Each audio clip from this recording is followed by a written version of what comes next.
There's an infinite amount of cash at the Federal Reserve. There's an infinite amount of cash at the Federal Reserve. There's an infinite amount of cash at the Federal Reserve.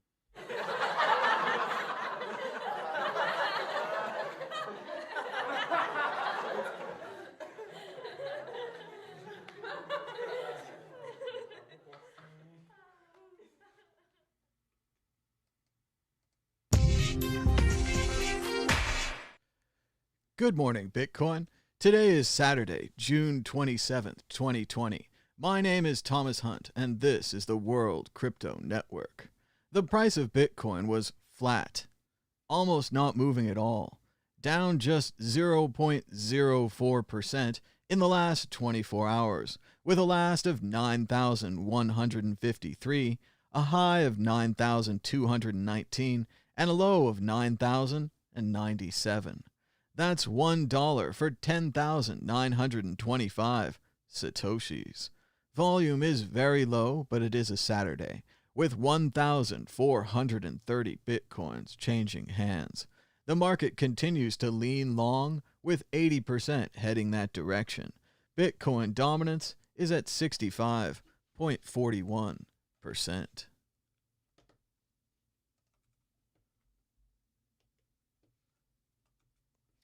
Checking out our top stories today. We're starting to get some traction on our Trezor t-shirt. Right here, Pavel Rusnik, the CTO of Trezor, who we did a great interview with in Malta, says, "Shut up and take my money." He also says they're available in black, so he's getting one. So I got to make sure, might have to edit the store, make sure they're available in black. Apparently everyone loves black t-shirts, so I just got to remember that for next time. A lot of anarchists and computer geeks and so forth, they only wear black. But you can check out your own Trezors Don't Float t-shirt at worldcryptonetwork.store. I just got one. It's pretty cool. Also, shout out to Fluffy Pony, one of the original Bitcoiners and, of course, Moneroers, who was involved in a boating accident, losing his keys. We sent along the shirt to him, and he says he just ordered one, and he'll post a pic when it arrives. So pretty cool stuff. People are trying out the shirts. They're getting some fun out of the World Crypto Network store. So I hope you'll check it out as well. And now the horrible and awful news. So Tom Hartman says, "Sweet Jesus, this is treason. Trump knew Putin put a bounty on U.S. troops and did nothing."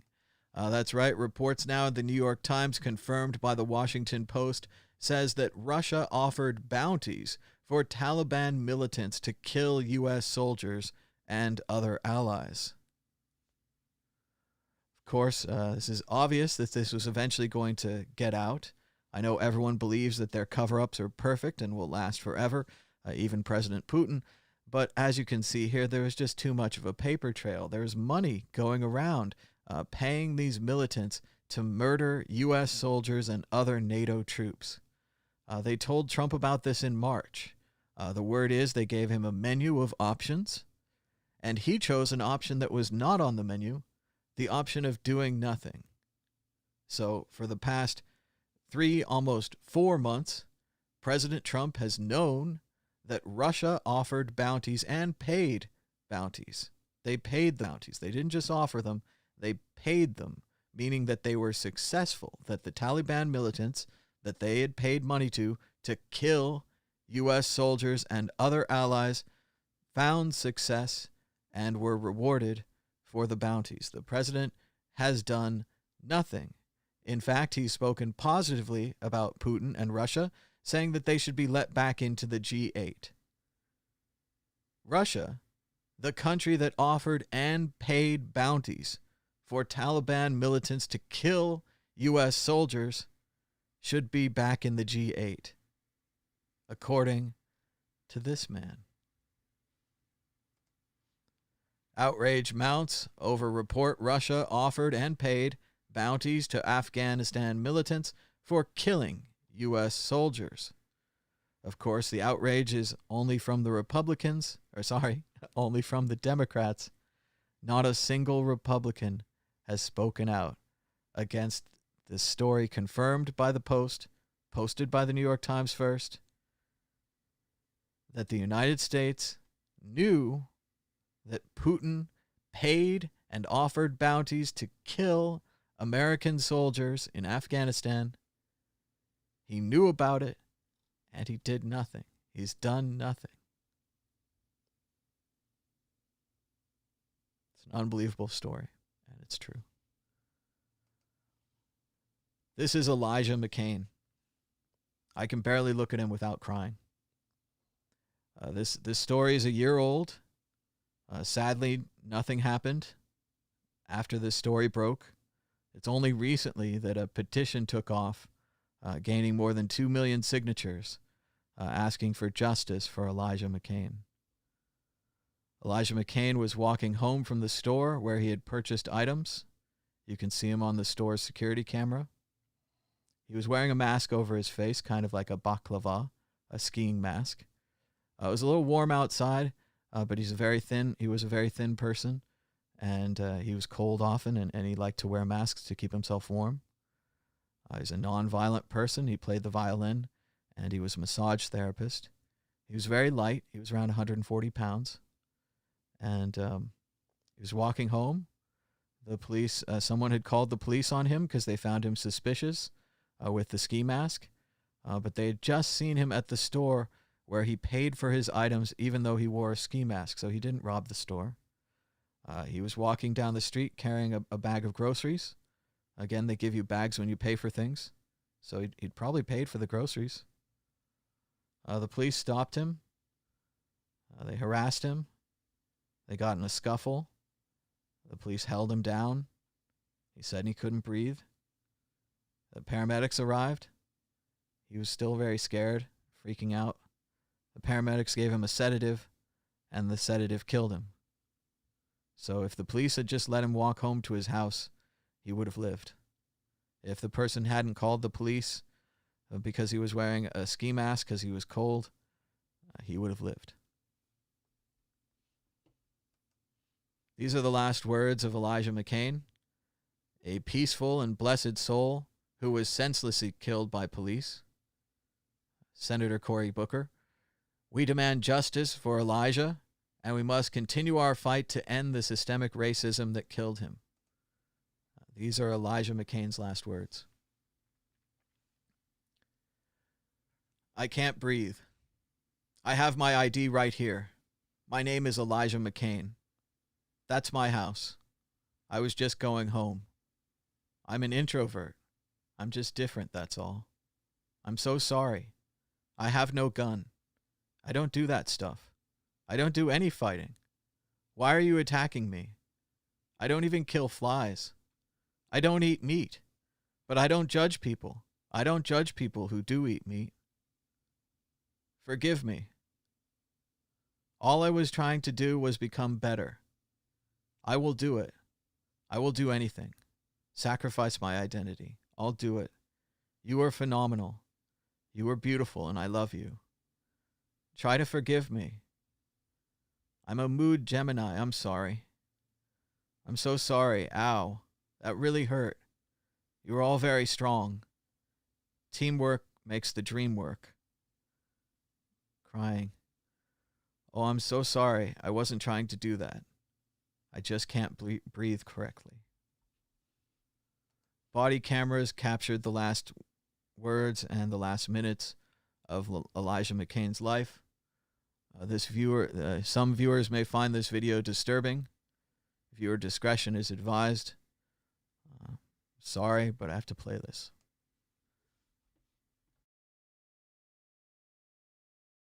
Hey, stop right there. Stop. Stop. Stop. Stop. I have a right to stop you because you're being suspicious. Well, okay. Turn around. No, Turn around. actually, your hands are Turn around. Stop. Stop tensing up, dude. Stop tensing up, bro. Stop tensing up. Let go of me. Stop tensing up. He looks sketchy. He might be a good person or a bad person. Yeah. But throw on mask on. I am an introvert. Please respect the boundaries that I am speaking. Relax. Stop. I'm going home. Relax, or I'm going to have to change this situation. Leave me alone. Sir, can you please cooperate? Can you leave me alone? No, we're gonna talk to You you. guys started to rush me, and I was stopping my music to listen. Now let go of me. Get over there.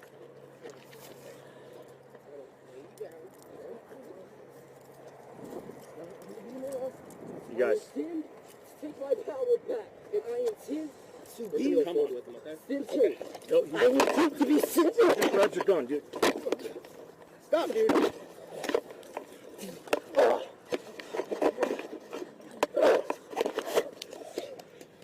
Give us more. Give us some more units. We're fighting them. Relax. Just relax. Relax. Relax. Relax. Alright, bring that arm back. Give him a couple. My name's Elijah McLean. Yeah, That's bro. all. I'm ready to use carotid. That's what I was doing. I was just going home. Why? I'm an introvert and I'm different. Don't get up, dude. It's not going to be good for you. I'm telling you right now. If you keep messing around, I'm gonna bring my dog out. He's gonna dog bite you. You understand me? So when the ambulance gets here, we're going to go ahead and give him All the cops are okay. Yep, sounds good. Perfect, dude. Perfect. We'll give that a couple of minutes and then we'll put him on. Whatever he's on, he has incredible strength. Yeah, crazy strength. Ketamine, so. I had him in a bar hammer behind his back, and his arm was above his head, and he was still fighting. So he was put into a carotid. He did lose consciousness. He's throwing up right now, and he's obviously on something. So, yeah, we're gonna have to have him transported. What's that? I think we're okay for here. I appreciate it. Thanks. And he had a mask on. I know that. Yeah. And then he was like throwing his hands up, but he said he didn't feel threatened or anything. He just thought it was weird. Okay. I've still got him on the phone if you want to ask him anything. No, else, I but just that was wanted to about get the front end. The best he could explain what was going on and why we got called. it. Okay. And if there was anything criminal, that doesn't look like there was. It doesn't sound like it. Okay. I'll get some more details. Okay, I appreciate it. If there was anything criminal, and it doesn't sound like there was. If there was anything criminal, and it doesn't sound like there was. He was walking home from the store. The police were not charged. No one was charged. They just let it happen. It happened last November. His name was Elijah McLean, and he didn't deserve to die.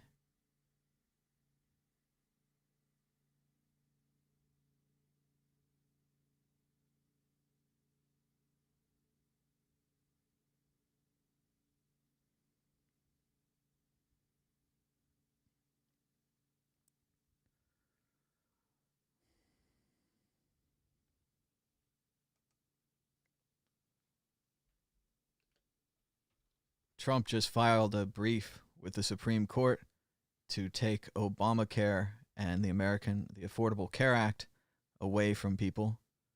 20 million people could lose their health care during the pandemic.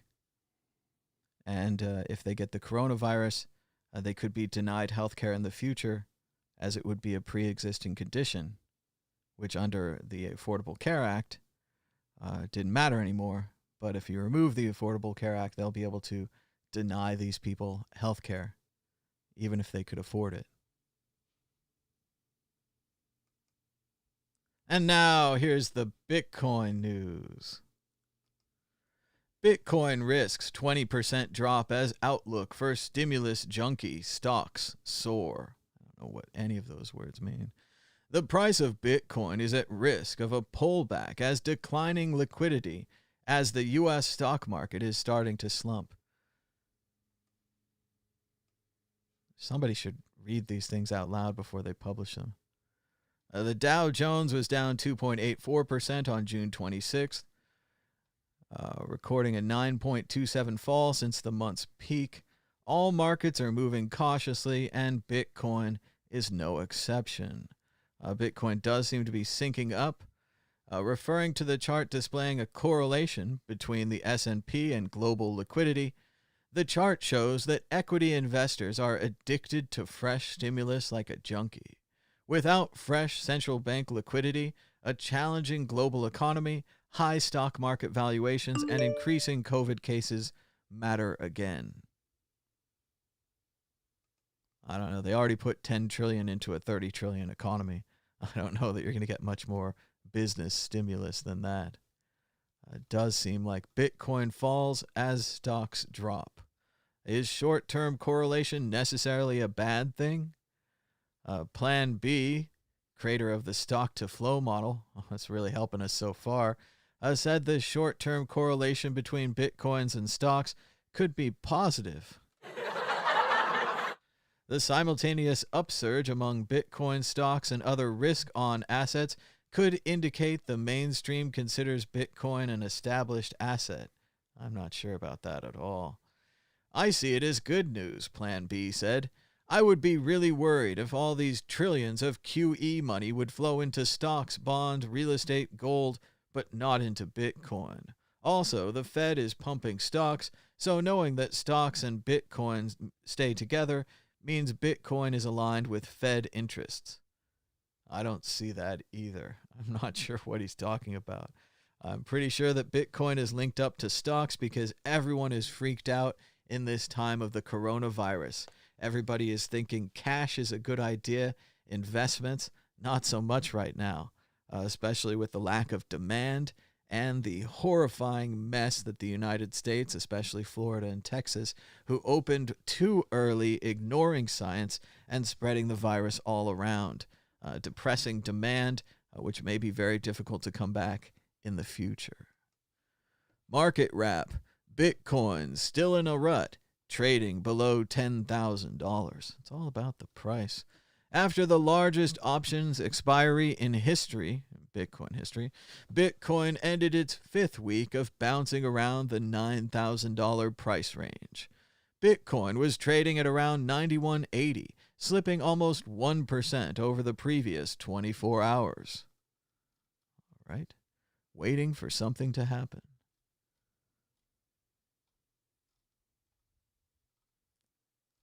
And nothing's going to happen. All right. U.S. blockchain firm buys 17,000 Bitcoin mining rigs from Bitmain. Core Scientific signs a deal to buy Bitcoin mining machines from mining hardware producer Bitmain, company says, as American mining interest goes up. Max Keiser was very excited about this headline, celebrating it on Twitter, saying that this is the beginning of the hash war. Max Keiser, for a long time, has been looking for a point where Bitcoin transcends, a point where governments no longer can ignore and mock Bitcoin, but actually have to desperately mine some in an attempt to get some Bitcoin before even the U.S. government can't afford to buy any. He sees this as very good news. We'll have to see if it develops from here. Right now, not so sure, but it would be impressive if the United States started mining, even though this is not an official U.S. government action. Core Scientific, just a private company in the U.S., but Max is looking for much more.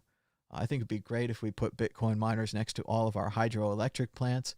We could mine Bitcoin instead of using batteries. They're even doing that at some plants in New York. So, took a while. Check out the World Crypto Network store at worldcryptonetwork.store, or available down below this video, or there's links at worldcryptonetwork.com. Get the popular Trezors Don't Float t-shirt, World Crypto Network, the mug. I'm looking forward to this one. And Bitcoin Not Bombs, the Bitcoin Halving 2020 edition by Davi Barker and Bitcoin Not Bombs. You can also check out World Crypto Network, the shirt. Also check out World Crypto Network audio podcast on iTunes, Spotify, Spreaker, and other places where Bitcoin podcasts are served. It's up to date as of this morning. You can check out the new Bitcoin group episode and yesterday's episode of this show, as well as an interview with Team Satoshi. Learn more about how they're cross-country running and more to support Bitcoin. Great stuff from Team Satoshi. Checking out the price of Bitcoin. Let's get a quick refresh. Make sure we get the freshest data from Bitcoinal.com. The price of Bitcoin is down 0.44%. That's less than 1 in the last 24 hours, with a last of 9,112, a high of 9,219, and a low of 9,097. That's $1 for 10,976 Satoshis. Volume is very low, but it is a Saturday, with 1,457 Bitcoins changing hands. The market continues to lean long at 80%, and Bitcoin dominance is at 65%.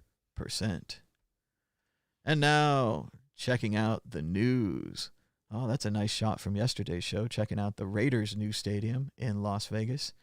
Very cool building. Can't wait to go there. Maybe not for a Raiders game, they're pricey, but maybe a college game or a preseason game, something like that. Maybe a concert. Someday when the world gets better. Check out Stone Crypt on Twitter, KRYPT. He's got a new item called the Stone Book. He says the Stone Book can store up to 100 crypto wallets in a paper notebook that's durable to withstand a flood. So he says, let's fish for keys, private keys at the LA River. That's why he's wearing the gloves. He's going to put his hands in the river. So he's got the book right there. Oh, sorry. Let's see. Get some more video there. He's got it on a string. There he is. He's string fishing for his notebook in the LA River. That's why he's got the gloves. And check it out here. The notebook is intact. He said online that it was made out of stone. I don't know how that works, but very cool. Look at that. You can still see your Bitcoin private keys. Now he tries to rip and tear the page. Look, it seems stretching a little, but it seems pretty unrippable. This seems like a good way if you wanted to write down your keys in a little notebook. Probably better than the thing that comes with Trezor. Of course, you guys remember my friend Dan Eve, the Crypto Raptor. Early versions of the Trezor notebook said use a marker, and so he did, but then they found out they'd used a glossy card, so it actually rubbed right off. So it would be a bad idea to use a marker. And Dan told them about this, and they fixed it in later versions, but haven't even given him a T-shirt. So maybe Trezor, next time they see Dan, could give him a T-shirt. That'd be cool. Dr. Fauci just said on TV right now, same thing I've been saying, everybody else of any depth has been saying, we are all connected. An infection for you is not just for you, but an infection for everyone else. And this is really how the world works. Here's a picture of the butterfly effect. Of course, a butterfly flaps its wings here, causes a windstorm over here, causes a storm to shift, causes the crops to change, causes the market to crash. All kinds of things happen because the world is interconnected. And in this new world of viruses and so forth, it's even more true. People think that if I stand across from a person that there's just empty space in between us. But if you really know from science, there's molecules all along the way, all kinds of invisible things that we don't know are happening. And actually, my nose is touching your nose through all of those molecules. This becomes incredibly more true with the virus, where wearing a mask can keep my germs to myself. If you wear a mask, you keep your germs to yourself. Together, we work together not to spread the coronavirus. Fuck the coronavirus. Hashtag Team Humans. Let's end Team Virus. Let's start thinking as a team. I know it's hard because you can't see it, but trust me, the molecules are there. We're interconnected. Breaking news, the governor of Texas has ordered all bars to close today and told restaurants to reduce their operating capacity. The move comes a day after he paused the state's reopening amid surging coronaviruses. And if you watched yesterday's show, you know that I told you and everyone else knew a pause for Florida and Texas is not enough. Pause only means that things are going to continue as they are. You've got to start rolling back. You've got to start shutting things down. And for heaven's sake, require masks.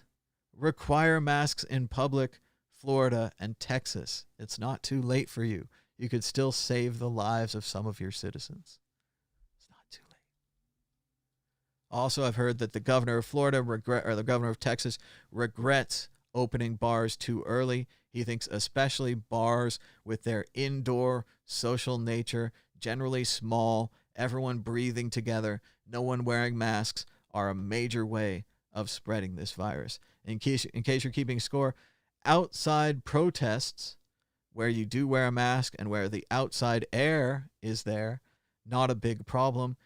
Indoor small spaces like bars and speeches in giant halls where you all go through checkpoints at security. That's the problem. The virus spreads really well inside, not so well outside. Time has passed and we're learning things. We didn't know that initially because it was brand new, but we know it now thanks to scientists and doctors. Vice President had a press conference yesterday.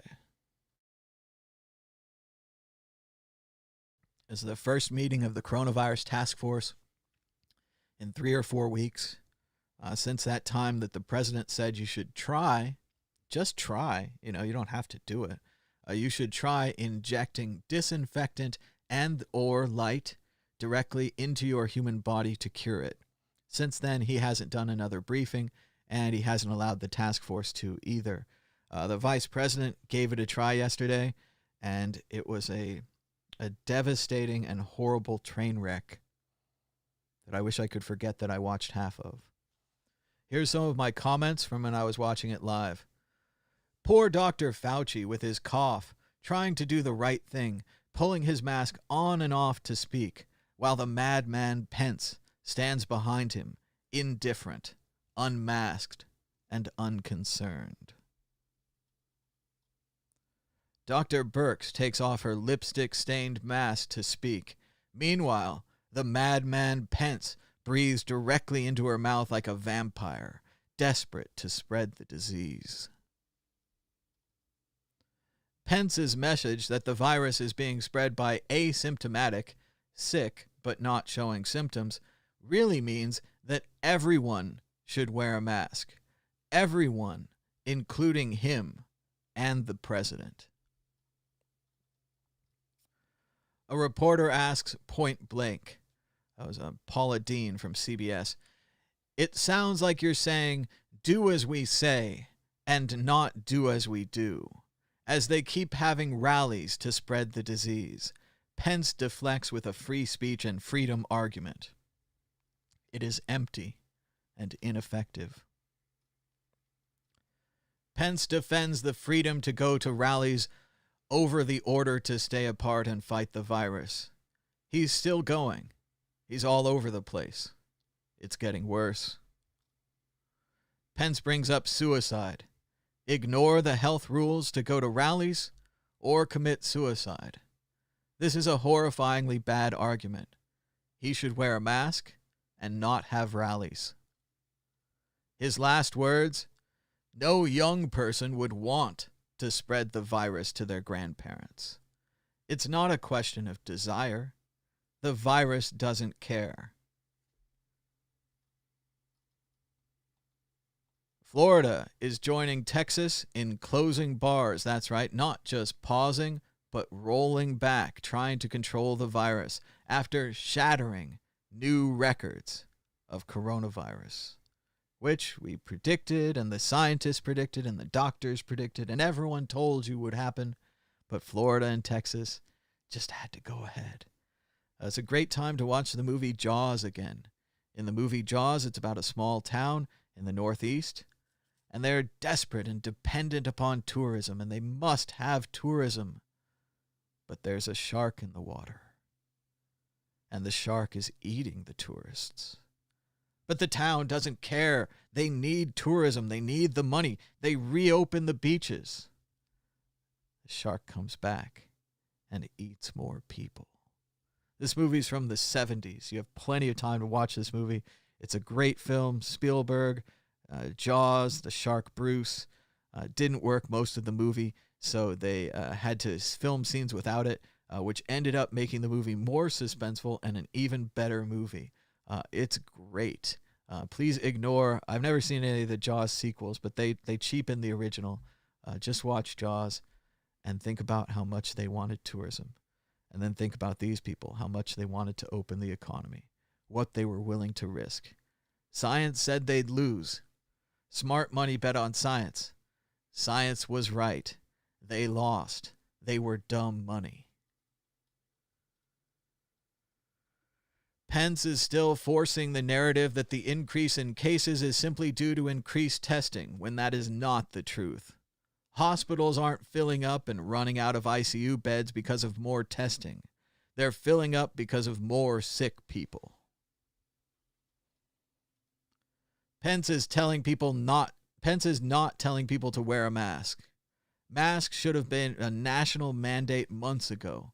Public health shouldn't have been made into a partisan issue by Trump. He's getting Americans killed with his dangerous games and utter ineptitude. It's almost like he's doing it on purpose. Republicans continue to kill Americans with their ignorance. Let's listen to Representative Mark Green, Republican from Texas, who's furious because he saw a jogger wearing a face mask.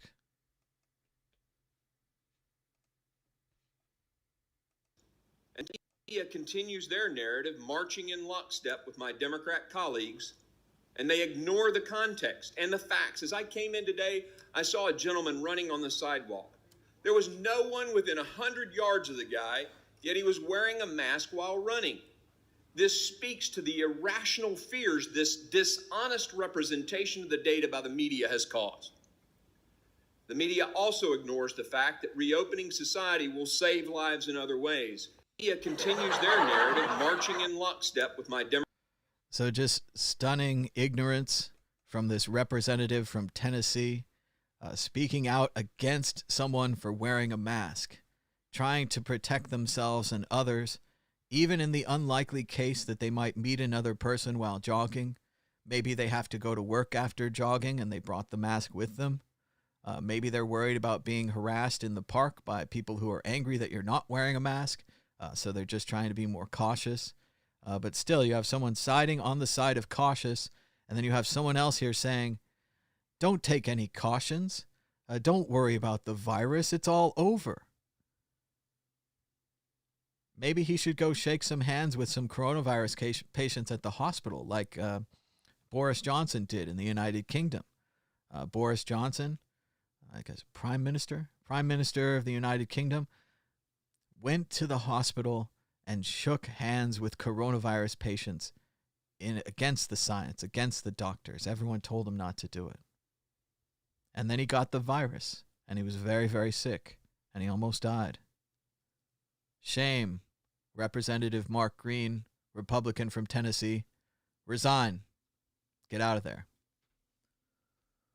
Paula Reed recounting the press conference where she once again asked an epic question that will no doubt be included in all of the documentaries made about Trump's pathetic and dangerous and criminal mishandling of the coronavirus. She also asked, what did you do in February? Which is still just a crushing question because they did nothing in February. If you're supporting these people, you're supporting someone who did nothing in January and February, waited 2 more weeks in March when they could have saved 30,000 people by just starting earlier, and has really done nothing since. They didn't set up contact tracing. They haven't forced social distancing. They haven't had a national mandate on masks, despite all the information we've been getting. They did nothing. Paula Reed. Vice President Pence encourages people to follow local guidelines on COVID.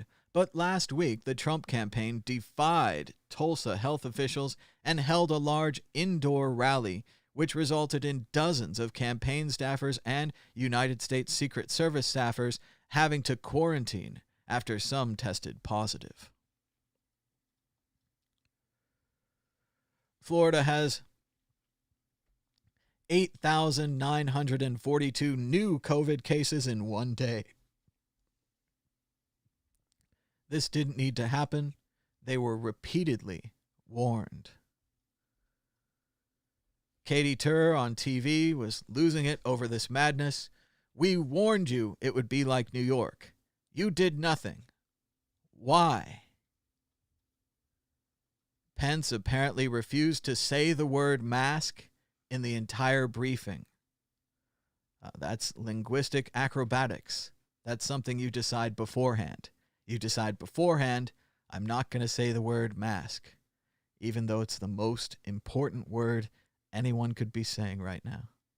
We could win this thing.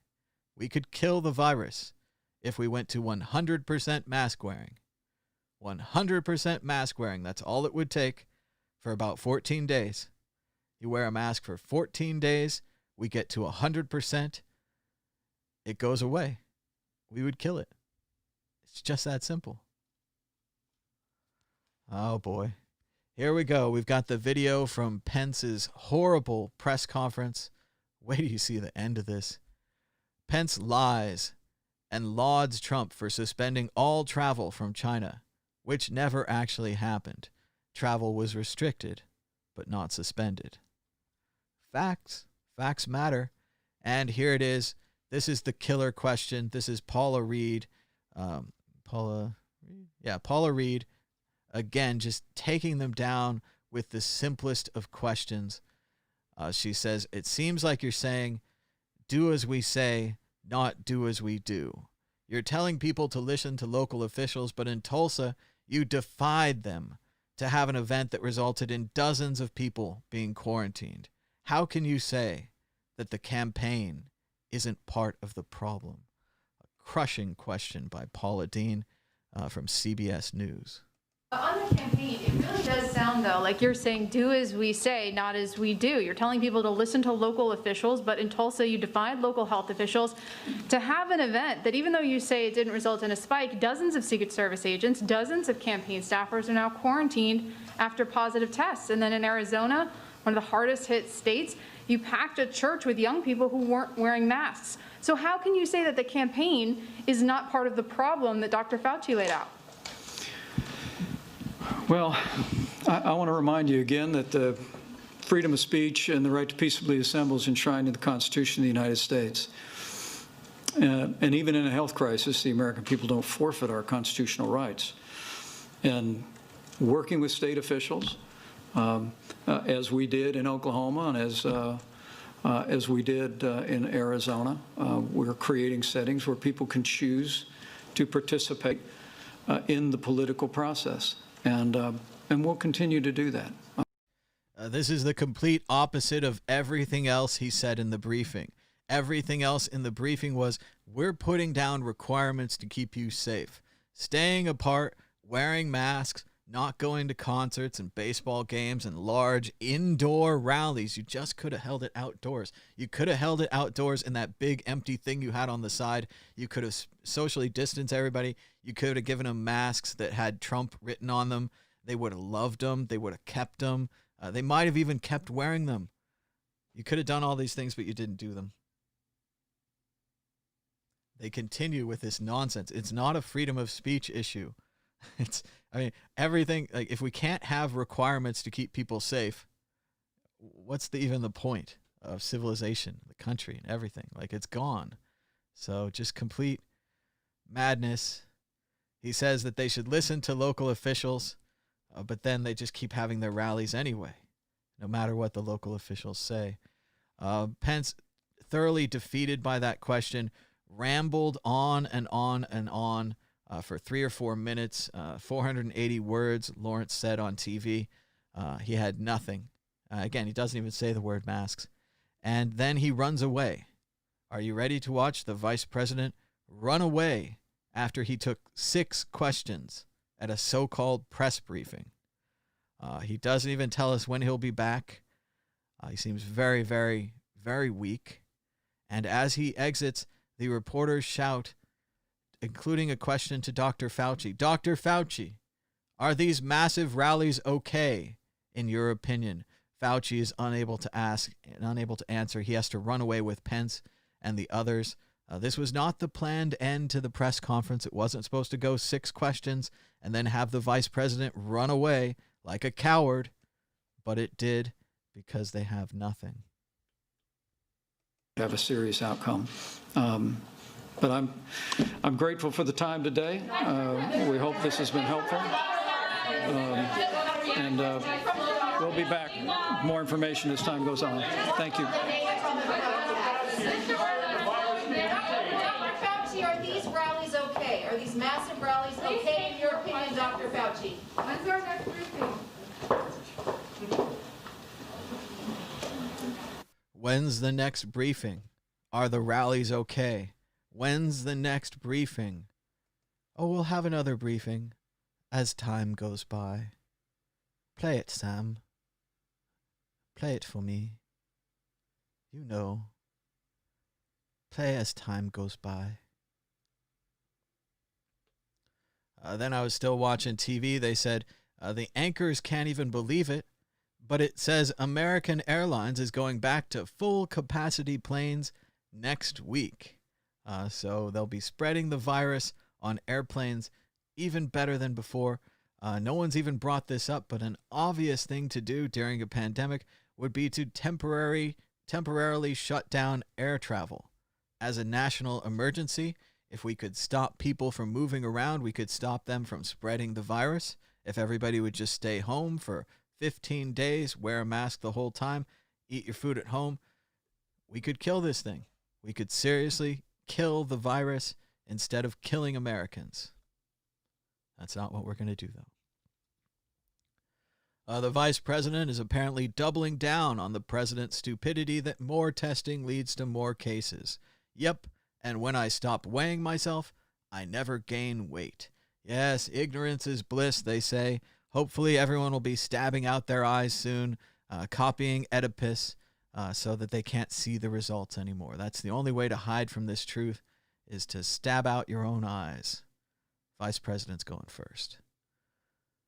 They said on TV, they said, an extraordinary display of dishonesty and misrepresenting reality. We've entered a new phase now. And Orwell was mentioned often as we've gone down the news hole. Even in a health crisis, the American people don't forfeit their constitutional rights, despite everything he just said about mandatory staying home, mandatory not travel, mandatory wear a mask. All these things take away your rights because it's a crisis. We work together to beat the crisis. That's why we have a national government. That's why we have the states. That's why we have this whole system, so we can come together in times of crisis. Unfortunately, they've abdicated the national government. They've given it up. There's no president. There's no leadership. There's clearly no vice president. And they're not going to do anything. They're just going to allow people to die. It's almost as if they work for Russia the whole time. It's almost as if another country is blackmailing them or paying them or a combination of the two to make sure they kill as many Americans as possible and set back our country. Well, they'd have to set it back at least 300 or 400 years for them to catch up, but they want to set it back as far as they can, and it just keeps happening. The vice president held the first coronavirus briefing in 2 months, took only a handful of questions, even though the room was filled with reporters, and left without saying when the next briefing would occur. It's not the way you do this. All the reporters in the room were able to exercise their First Amendment rights while wearing masks and social distancing. Paula Reed again. Breaking news, Trump cancels his golf vacation to New Jersey following massive public outrage. We do have an update on this. It turns out the president canceled his golf vacation to New Jersey because it is raining. As we speak right now, the president has left the White House. He is in Virginia, golfing, while people die. And they have no plan to fix it. They have no plan to fix the economy. They have no plan to replace the Affordable Care Act. They just want to take health care away from 20 million people and let them go fuck themselves. Trump is golfing while people are dying. Just ignore it. Be fine with it. Who cares? Let him die. Yeah. Amid surging infections, Pence said there may be a tendency to think the U.S. is where it was 2 months ago, that we're in a time of great losses and great hardship. The reality is we're in a much better place.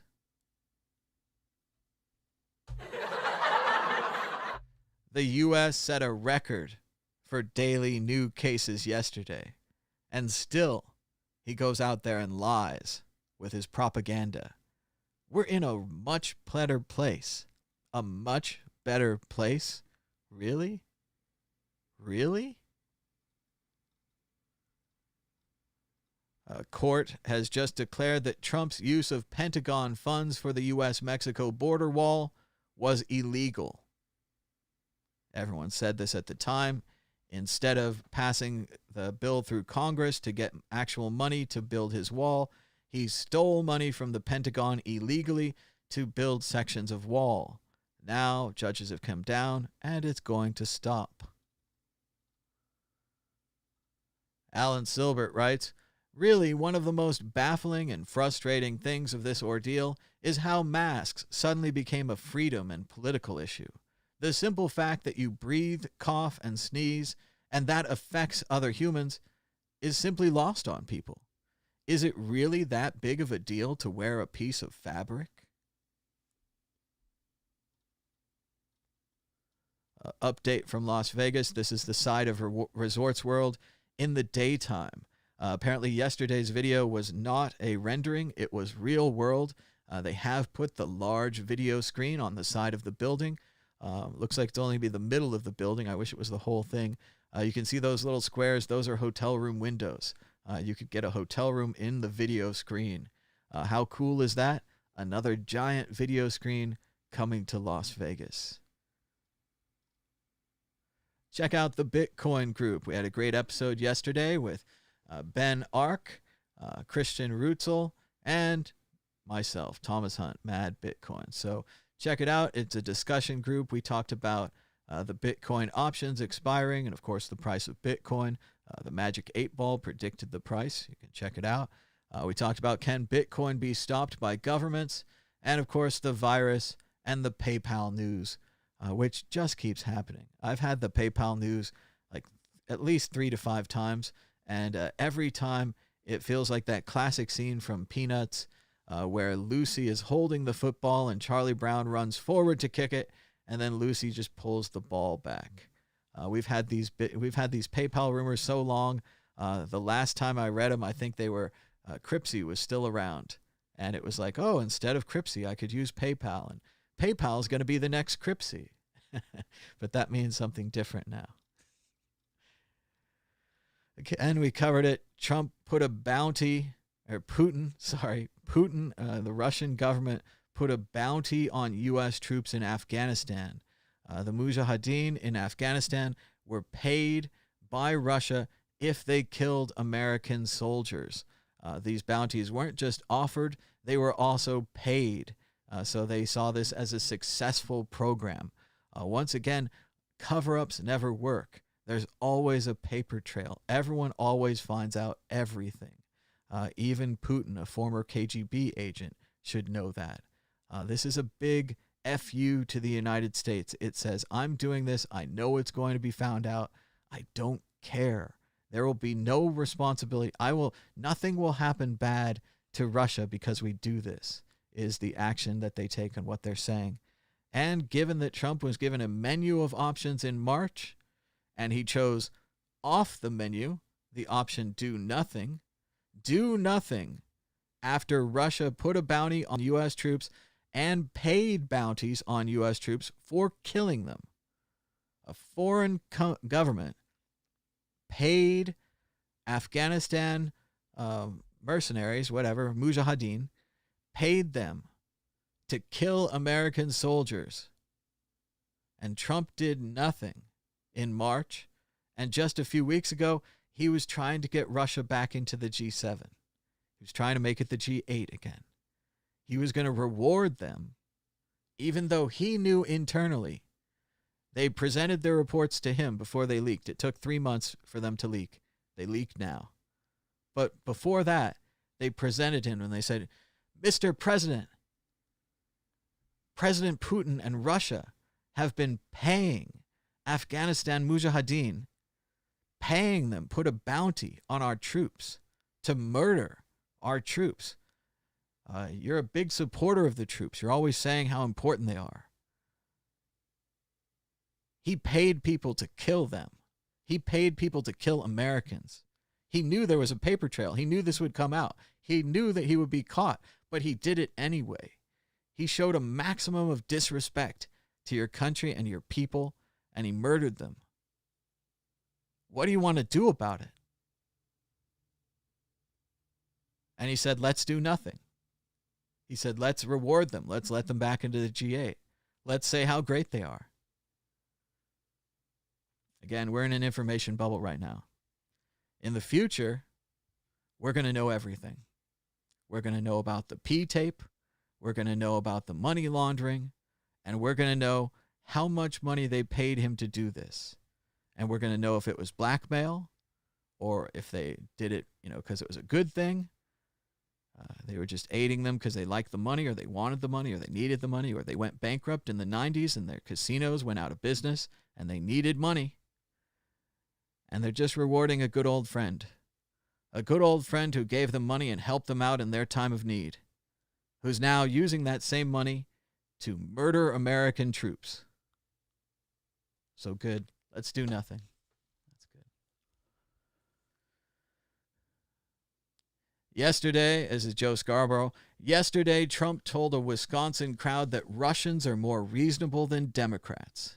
Today, we learned that Russia is paying Islamic radicals bounties and paid bounties to kill U.S. troops. Trump has known about this but refuses to do anything. It is all beyond the pale. Shout out to Stone Kettle. He says, I'm retweeting Joe fucking Scarborough because that's the goddamn apocalyptic world we live in now.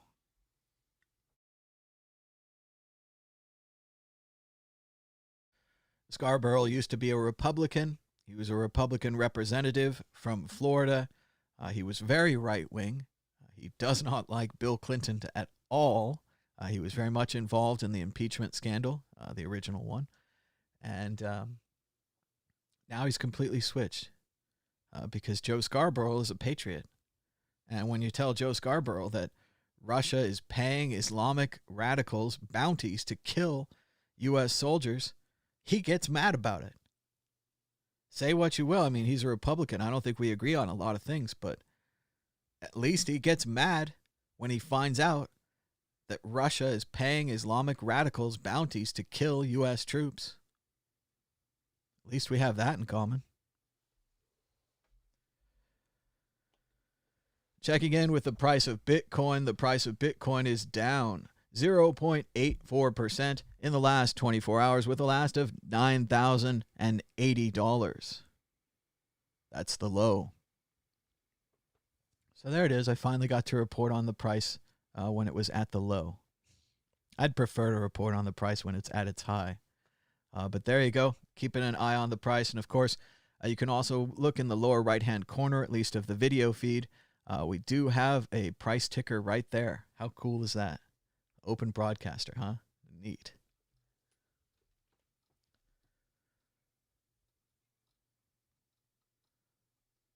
Austria has a 90% drop in coronavirus cases after requiring people to wear masks. Let me repeat that again. 9-0. 9 out of 10. 90%. 90%. 9-0. 90%. 9 out of 10. 90 out of 100. 90% drop in Austria in coronavirus cases after requiring people to wear masks. As Tom Hartman says, breakthrough. A new device stops 90% of COVID transmission, so it eventually dies out. The medical airborne scientific kerchief, mask, is made of paper or cloth. Ivanka Trump branded version available for only $13,666 could have saved 60,000 U.S. lives, and it's not too late to put one on. Get your own medical airborne scientific kerchief, MASK. It's an incredible new technology that could kill the fucking coronavirus. You just have to wear it on your face. I don't know what's wrong with you people. Speaking of other people I don't know what's wrong with, the vice president announces he'll be traveling to states with new outbreaks next week. He'll go to Texas on Sunday, Arizona on Tuesday, and Florida on Thursday, likely spreading the virus each time as he continues to refuse to wear a mask in public. These cowards. I agree very much with this tweet here. I even quoted it earlier. Shout out to Rashid Hawes. He says, when the documentary film is made about this pandemic, Paula Reed at CBS will have two of the most telling questions. What did you do during February? And it sounds like you're saying, do as I say, not do as I do. He's very right. It's powerful questions. Cuts through the noise. Right here in Las Vegas, UNLV Athletics announced they've paused their voluntary workout program because 4 student athletes have tested positive for COVID-19. Those athletes and the others who came in contact with them have been placed in quarantine. The pause will run at least through July 5th. Maybe they should wear masks. I don't care that they're working out. Maybe they should wear masks. American Airlines says it cannot afford to continue running with social distancing and rules to prevent COVID-19, so it'll immediately stop. No, they're not stopping flying. They're stopping all the social distancing and the rules to prevent COVID-19 because, you know, who cares about human beings when we have profits? Profits matter much more. As Pace on Twitter says, what the living F? We bailed them out.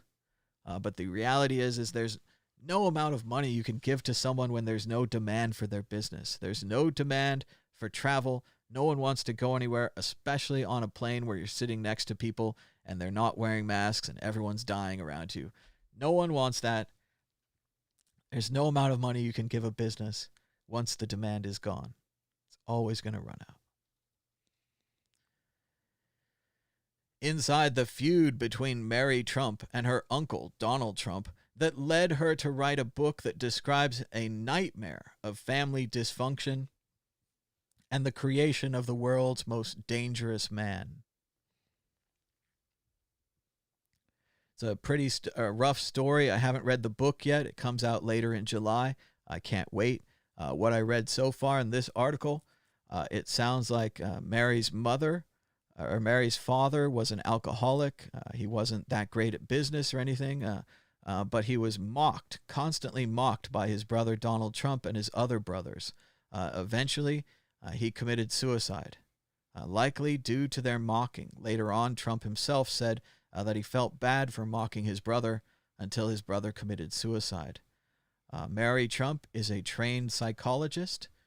She's done lots of volunteer work on serious scientific projects, helping the field of psychology, taking advantage of the fact that her family has enough money where she doesn't really have to worry.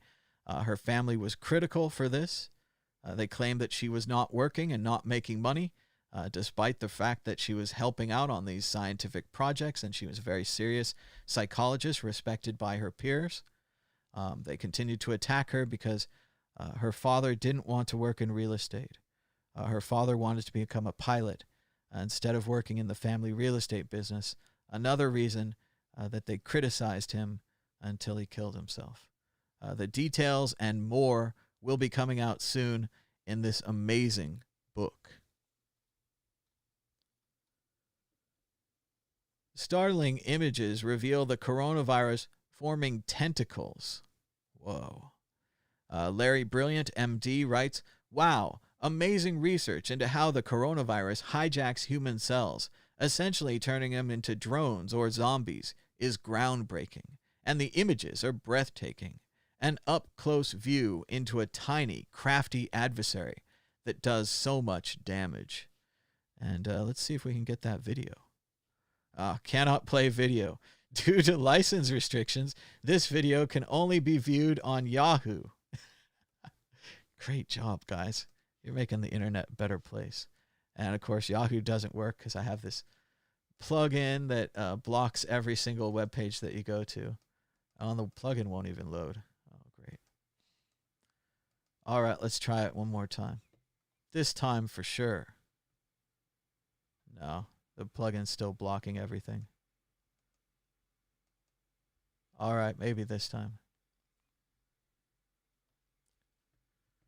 Oh, cool. They're going to play a 30-second ad. All right, that's not happening. So, so much for that. We can't look at the coronavirus because of Yahoo. Thanks, Yahoo. Balaji writes, the world is being divided into red zones and green zones, and the U.S. is becoming the world's largest red zone. That's not really an accomplishment. Impressive stuff. How Europe fell out of love with China. EU officials speak increasingly of Beijing as a rival, not a partner. Interesting stuff as Europe is falling out of love with China. As Dan Harris writes, China is slowly but surely pissing off the entire world. And again, you just have to think about what's going to be there in the future. If you think short term and you think that you can make bad deals with people and screw them over and take advantage of them and copy all of their goods and sell them on the market, and that'll never come back on you, it's the same attitude that allowed Putin to pay those troops to kill American soldiers. This idea that there are no responsibilities, there's no accountability, nothing will ever be found out. When, as we know from the internet and the text messages and the emails and all the records that are all around us, everything is always found out. We always knew that we were going to find out that China was taking our copyrighted goods and copying them, that they were stealing our software. All of these things. It was always going to be found out. The software would always be analyzed at some point. The copies, the links and things would always be found. It's better to act ethical. I know no one believes that, but it's better to act ethical. It's always going to be found out. This is a shocking image right here. This is, he's a monster, more machine than man. But this is former Vice President Dick Cheney wearing a mask and publicly telling other people to wear a mask. His wife, Senator Cheney, or maybe Representative Cheney, tweeted out this photo of the monster wearing a mask. So even this monster wants you to wear a mask. The one that shot his friend in the face with a shotgun, the one who helped start the Iraq and Afghanistan wars, this monster wants you to wear a mask. As Ken Olin writes, if Dick Cheney isn't with you, there's nowhere left to go. You're at the end of the evil highway, Donald Trump. You're so fucked up. Even evil wants no part of you.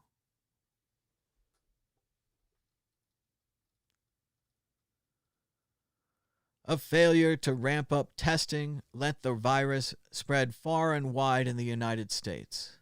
Instead of coordinating a coherent national response, President Trump has downplayed the threat of infection and left decisions to insufficiently supported states. The U.S. COVID curve has a simple explanation. Declaring victory too soon is an excellent way to return to new heights. Remember 5 years ago when Mad Bitcoins warned New York about the Bit license? Let's check that out. I have the rights to play this because I made it. So here we go. Remember when I warned you about the Bit license? Startup NY has a plan to attract jobs to New York State. But it's not Ben Losky's plan.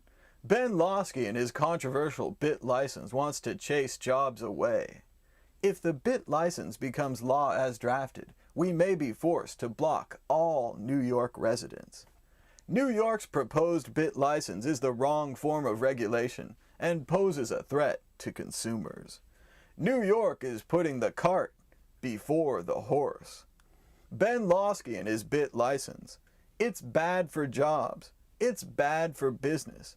It's bad for New York. Paid for by generous donations for the Committee Against Ben Losky and Bit License. Donate now. So there it is, a classic Mad Bitcoins video from October 5th, 2014, predicting that New York would lose because of the Bit license. Now, New York regulators are proposing easing cryptocurrency rules. New York's financial regulator on Wednesday proposed easing rules for virtual cryptocurrency companies that want to do business in the state. It's almost as if they cut off their nose to spite their face with the Bit license.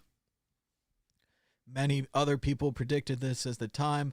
Many other people said instead of dealing with the New York regulations, they would just shut off New York. They would just block all IP addresses from New York. damaging New York consumers, giving them less of an opportunity to buy Bitcoin and other cryptocurrencies. A disaster for New York, and we predicted it in real time, even made a video making fun of it 5 years ago. Pretty awesome. Shout out to Mad Money host Jim Cramer. Respect. He says that he won't fly until Washington enforces a national mask mandate, which I'm sorry to say, Mr. Cramer, means that you won't fly until we have a new president. You're going to have to wait till January 21st, 2021. So, but it's a bold and an awesome stance. Almost as good as saying you won't go outside until there's a vaccine. Almost as good. There's rumors in Vegas, and the rumors always default to the two things. They say, oh, it must be the NHL or the Mirage is for sale. That's the reason why the MGM Park Hotel closed down. That's the reason why the Mirage hasn't reopened yet. It's because it's for sale. It's because they're getting ready for NHL players. That must be it. Apparently, people in Las Vegas and the people who read these rumors and news websites are completely oblivious to the fact that we just made face masks mandatory because cases are spiking, and that cases are spiking in our biggest, LA, California, and probably second biggest, Arizona markets. It's almost as if we can't reopen and have fun at casinos because of the virus. Huh. I wonder where they could have heard that. This is a pretty great story about movie theaters. Daniel Howitt says, tell me your favorite moment that you ever experienced in a movie theater. Go. And Jason Scott from textfiles.com nails it. He says, I watched Howard the Duck, and the scene when Jeffrey Jones's character shoots out his tongue into the cigarette lighter of the car, the mom 5 rows in front of me scooped up her kids like 2 sacks of potatoes and ran out. I could hear her yells in the lobby echoing in. That's a pretty great moment at a movie theater. It doesn't have much to do with the movie, but still, what a nice moment. Fun stuff. This was pretty funny. This is a meme from Sal the Agorist. Not sure if he made it or just copied it. It says, this truck carries around its own road. And it looks like a tank. It's got treads. And on the left, we've got Parks and Rec. He says, libertarians, it's beautiful. On the right, libertarians, I've looked at this for over 5 hours now. Because it builds on the old joke that, no one's going to build the roads, and that, there's all these things that connect us together in society, and you'd be a fool not to see it. A fool, or maybe a libertarian. Good meme, funny stuff from Sal the Agorist. This is a pretty cool story, if it's true. In Iraq, in the book market, books remain on the street at night because Iraqis say, the reader does not steal and the thief does not read. Interesting idea,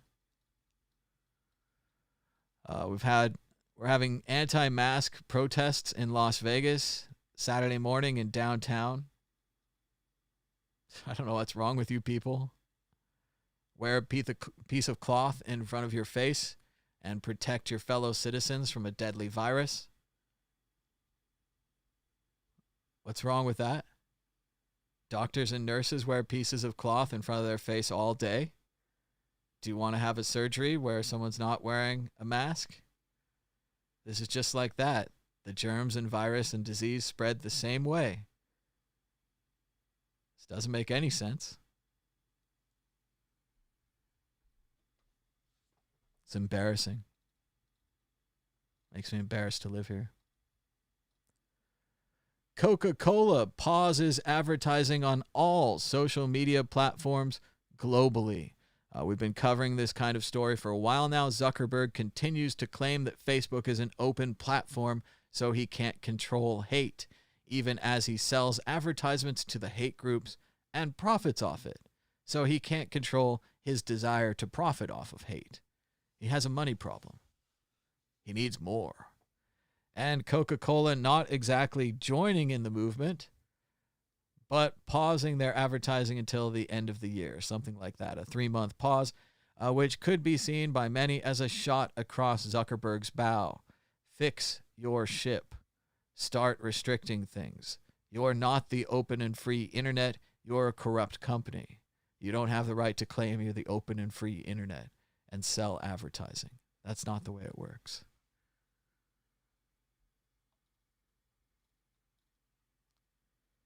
This is an interesting story from Insider.com. Teens in quarantine are role-playing as Karens on Instagram. Teens are creating Karen accounts on Instagram to socialize while posting troll or parody content about stereotypical white American moms. They're also having massive hangouts where all the Karens hang out together and talk about their Karen problems, both satirically and in real life. Pretty interesting stuff. They say this is more of Generation Z, a crazy generation raised by Generation X who had children. So Generation X was pretty wild, and they've passed it down to their teens. And the teens are young, they're internet born, and they know how to troll, and they think it's funny. So more of that soon. Facebook shares plunge 7%, equal to $50 billion worth of market cap on the Facebook ad boycotts. Brands like Ben & Jerry's, Verizon, and Unilever are pulling ad spending from Facebook, citing hate speech, racist content, and polarized politics as the key reasons for its decision. It's even knocked Zuckerberg down in the rich list. He's no longer the third richest person in the world. He lost something like $7 billion himself. I remember for around $11 to $13 billion, Jeff Bezos or Mark Zuckerberg could end world hunger. But instead, they're keeping the money for themselves. Nice, huh? This is pretty exciting news. The House Democrats voted to make Washington, D.C. a state, marking the first time either chamber of Congress has successfully passed a D.C. statehood measure. Unfortunately, Mitch McConnell in the Senate is blocking all bills from the House. Yes, that's right. Mitch McConnell, the worst person in the world, the person who stole a Supreme Court seat from President Obama, is blocking all bills from the House, ruining the American government and the democracy. Over 400 bills have been blocked by Mitch McConnell, including this bill proposing statehood for Washington, D.C. Washington, D.C. statehood this time probably got a bump from the fact that President Trump used the interesting case that it's not a state to bring in troops. That's why the troops were there. That's why the troops were used to clear the square so the president could walk across the street for a photo op. That's why the troops used helicopters and flew at close range over protesters to scare them with the helicopters as weapons. That's why the military used allegedly unarmed predator drones to spy on the protesters and track their cell phones. All of this was possible because D.C. wasn't a state and they couldn't say no. I agree with Andrew Yang. D.C. should be a state, and then Puerto Rico. People have been taken advantage of by these laws for too long, allowing businessmen to win because of the unfair situation where Puerto Rico remains a territory for all time.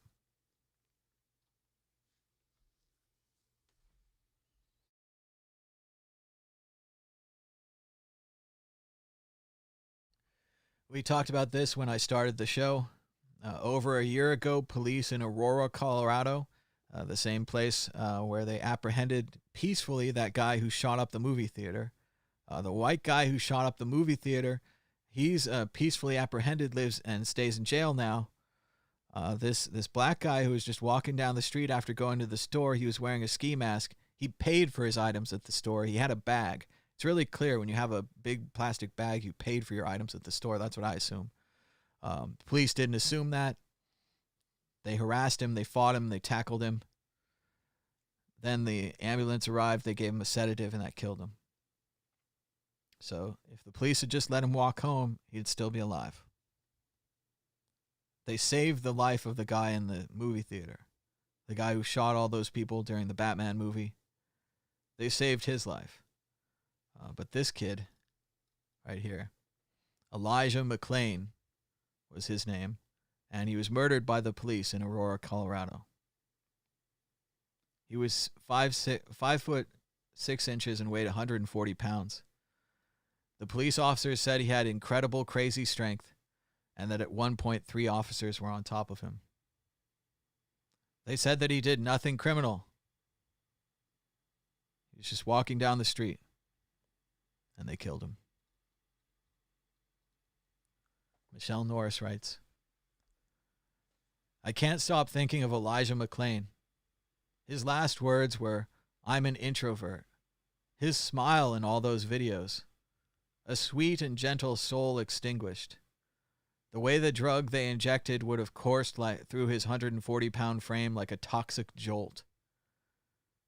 They took a saw and a hammer to her heart. And to all of our hearts.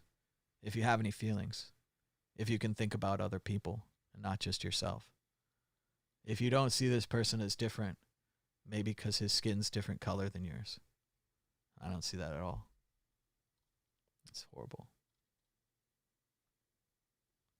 Elijah McClain was a 23-year-old black massage therapist who played violins for shelter kittens on his break in his hometown of Aurora, Colorado, because he wanted them to feel less lonely. Police killed Elijah McClain. Why are you attacking me? I don't even kill flies, he said. But they saw him as a violent person because he was wearing a ski mask. And probably because he was black.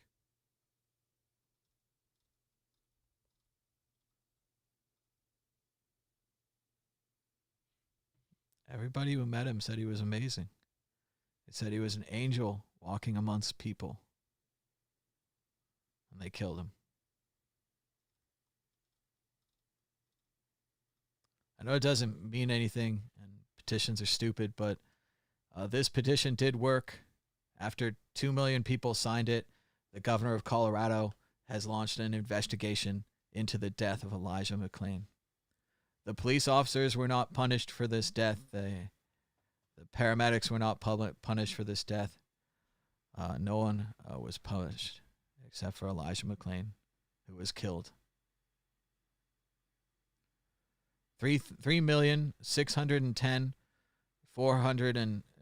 3,610,443 people have signed this petition. I know it's petitions. It doesn't mean anything, but I think you should sign this petition. I think it was horrible. I signed it. All right, something a little more light. Ivanka Trump, daughter of the president, obviously works for the president. There's a word for that. It's called nepotism. It means hiring people inside your family. It's the opposite of judging people based upon their degrees or their skills or their experience.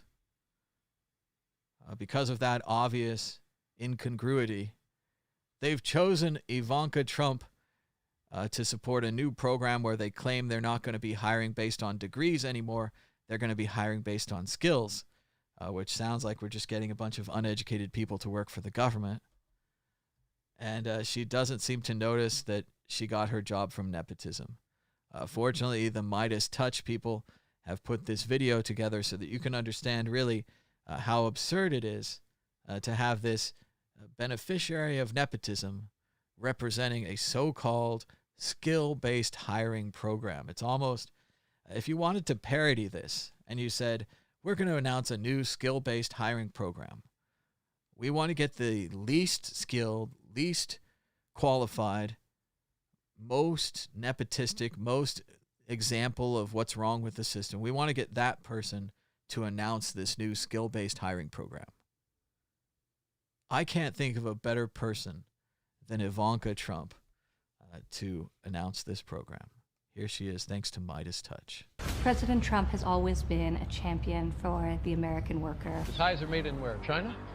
exported to China. Trump products outsourced to more than a dozen other countries. It's incredibly important to him that he fills federal job vacancies based on people having the skill, the passion, the drive, the competency to do the job. So somebody said, why did you appoint a rich person? I just don't want a poor person. Does that make sense? Not purely based on outdated requirements. I like nepotism. The president is turning to his family to fill out his presidential staff. The administration announcing Ivanka Trump will have a new role as a presidential advisor. A big role for his son-in-law. When you're the father and your son's entire career is dependent on that, they own you, Sean. You built once the most inclusive economy in this country's history. Ivanka Trump and Jared Kushner earned at least $82 million last year. 40 million people have lost their jobs. And you'll build it again.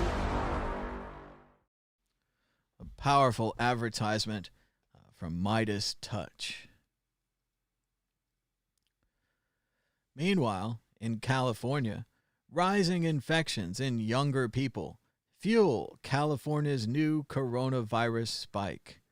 The alarming surge in coronavirus cases appears to be driven at least in part by increases in infections among Californians age 18 to 49. I like this idea that makes 49 a young person. Let's keep that going. Sorry. Ben Dornberg writes, for the 40th night in a row, Richmond police are on their capital of the Confederacy bullshit. And as Andrew Ringel, who was there, says, it feels like tear gas has been deployed. Explosives everywhere. Staying safe. And backing away. And here's an American city, Richmond, Virginia, just covered with tear gas, despite everything that's happened. Oh.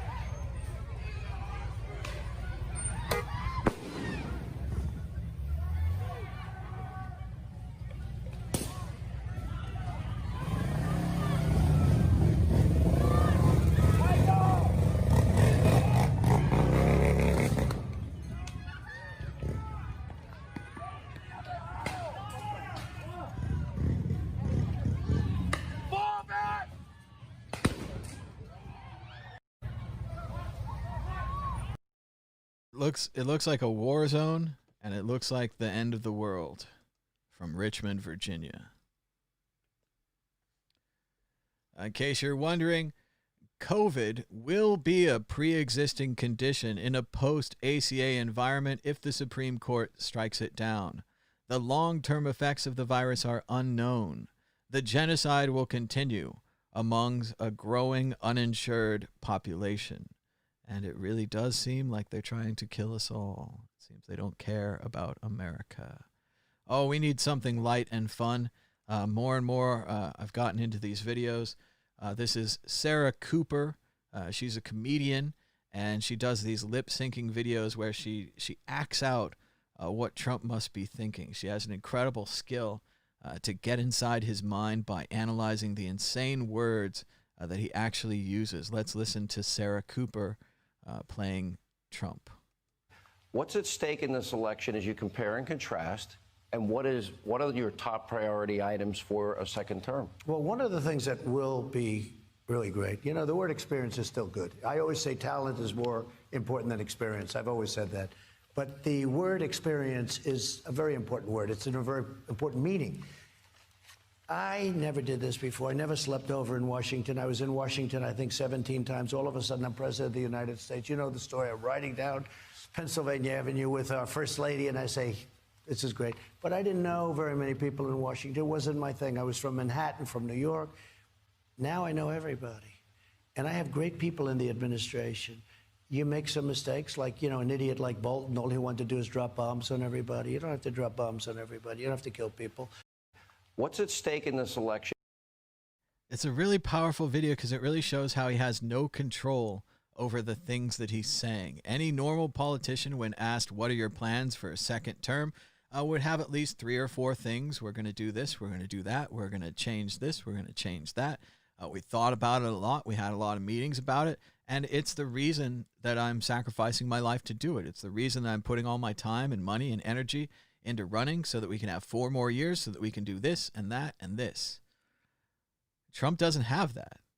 He doesn't seem to have anything he wants to do in the next 4 years that he can properly name and express.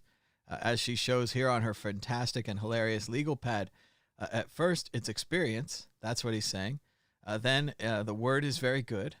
Then it's no experience because he didn't have any. And he said he only visited Washington 17 times. What an exact number.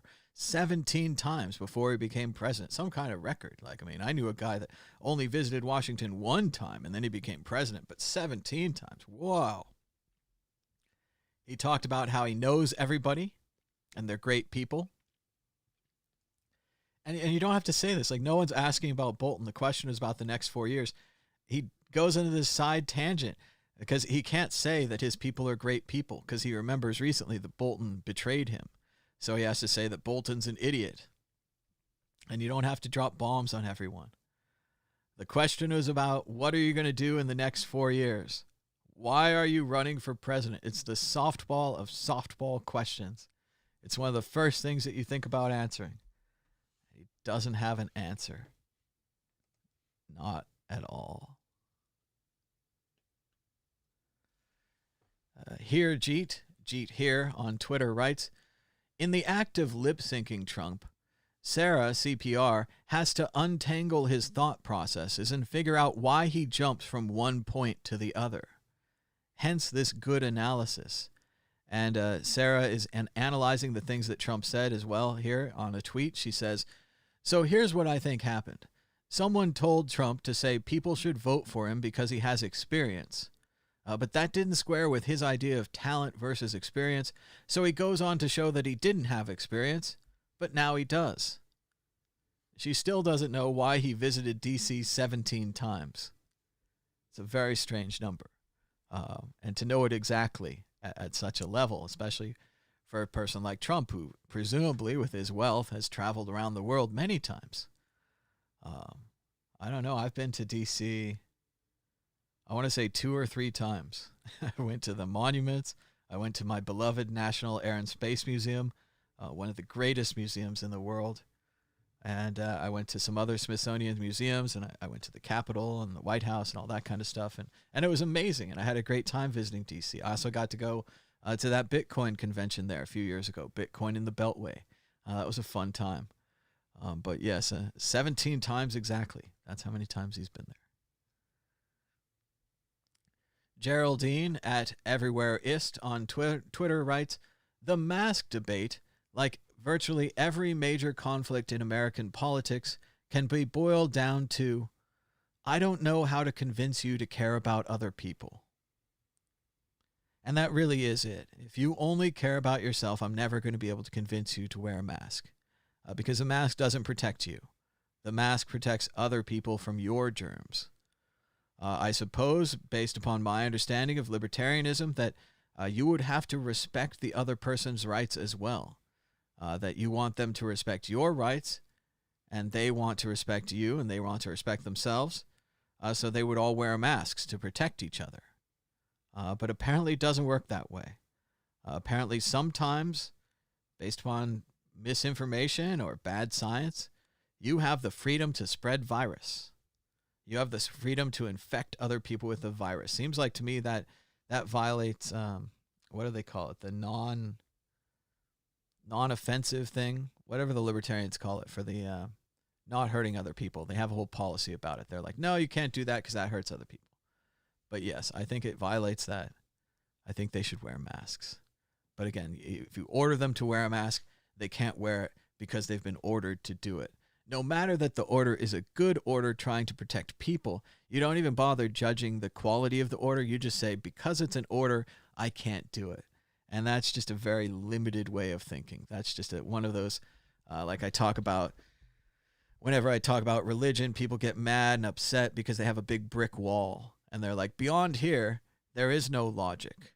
Beyond here, there is no evidence. This is my brick wall, and I will defend it to the end. So you have to look at that and you have to say, why did I put up this wall? Why am I stopping myself from thinking? Why am I afraid of asking these questions? Is it the answers? Is it the questions? Is it the fear? You should get over that. And you should do what Reagan said. Tear down that wall. And of course, Patton.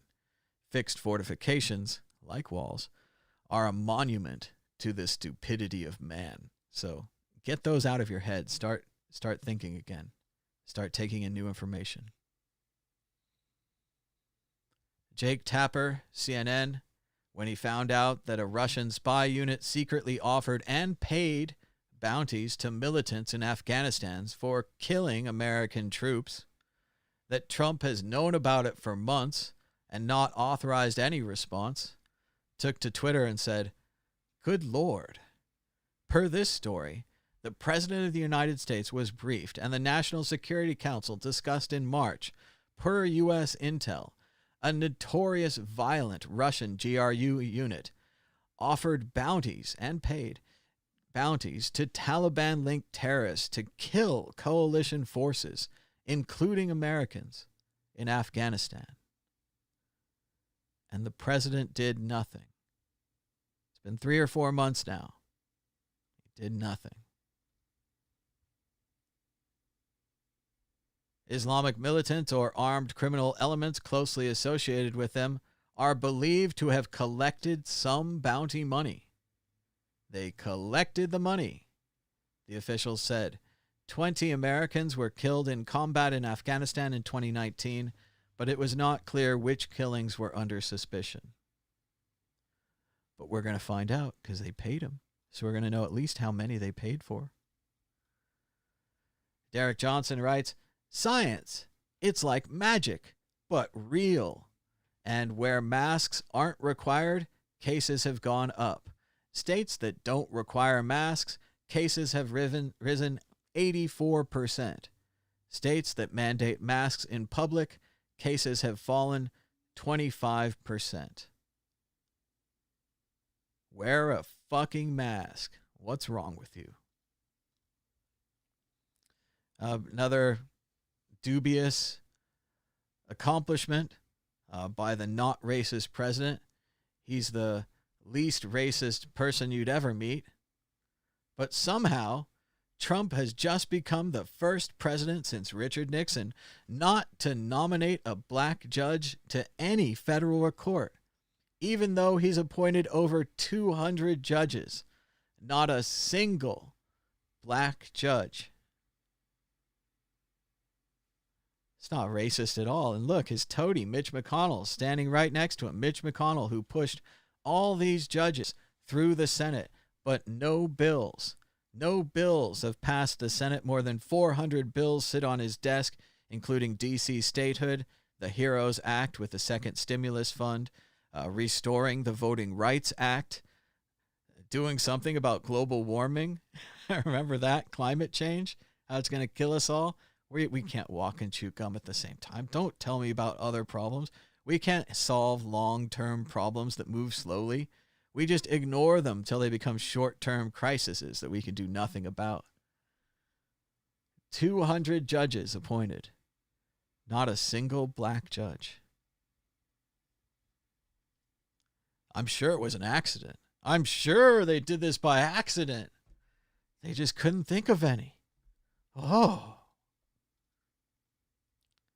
Paul Krugman writes, "If we actually had a president, if the GOP actually cared about governing, the COVID-19 explosion in the Sun Belt would lead to a course change. As it is, we're ruled by people who can't admit error and never learn. This is going to be apocalyptic." They've already risen the potential dead.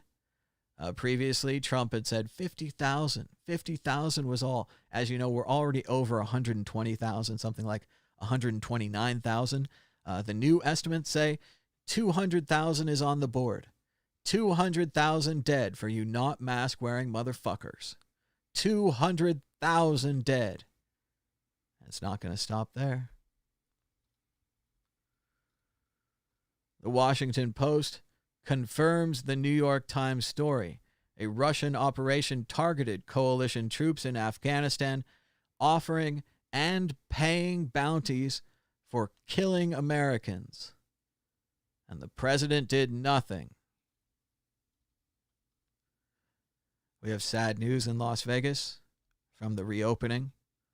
An employee from Caesars Entertainment has passed away after contracting the coronavirus. Governor Kislyak, who opened too early, Governor Kislyak, who was afraid to require masks because he thought there'd be a rebellion of morons, has just allowed a person to die from going to work at a casino. All the fun they had not wearing masks at the casino killed this person. George Takei writes, "What kind of a commander-in-chief praises a foreign enemy leader who he knows is paying to have American soldiers targeted and killed abroad? Trump is a traitor." Oh my. And meanwhile, while they're canceling testing for you and saying that you should go to rallies and not wear masks, measures to protect Trump from coronavirus scale up, even as he seeks to move on. Do as I say, not do as I do. Trump is surrounded by people who have been tested. Everyone he meets has been tested. He's never in an unsafe situation. Unlike you, everywhere you go, no one's been tested. No one's wearing masks. No one's social distancing because you aren't important. Only Trump is important. The rest of the country, just go fuck themselves. Breaking news via the New York Times. The European Union will bar most travelers from the United States, Russia, and dozens of other countries considered too risky because they have not controlled the coronavirus outbreak. So much for Europe.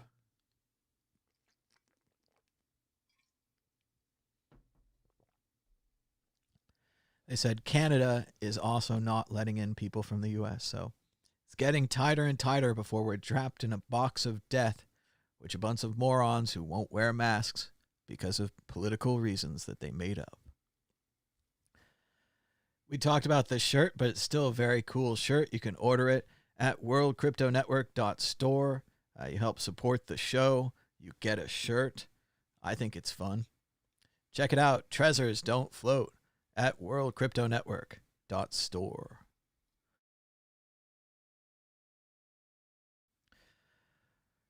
Stone Kettle writes, "This is what decades of pandering to religious fanatics, conspiracy nuts, and the lowest common denominator has gotten us. An idiocracy of hysterical, low-grade morons."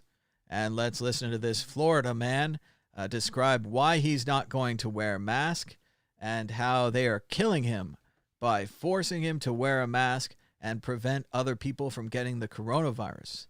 Obviously, he's not aware that doctors and nurses wear masks all day long and they never run out of oxygen or get stupid.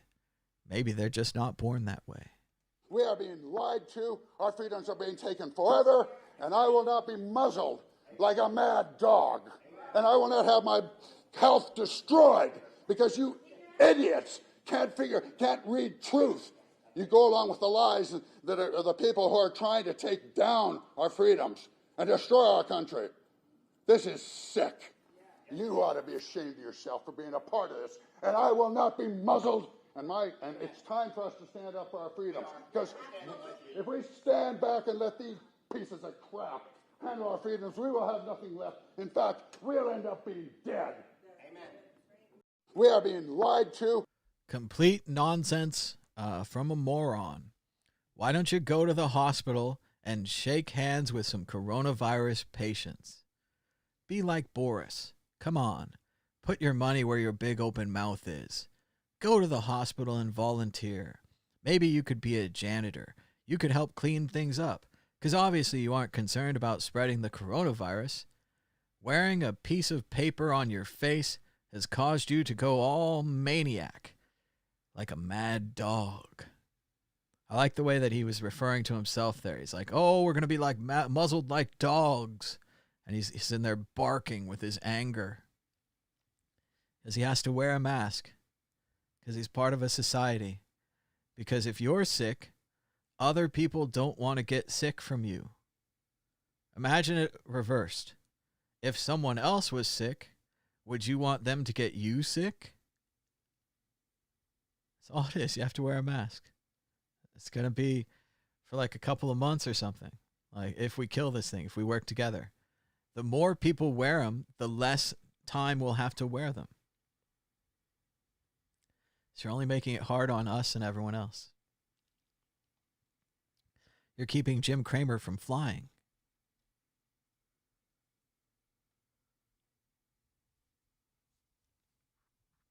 I don't know if they have this one on video. I don't want to watch it.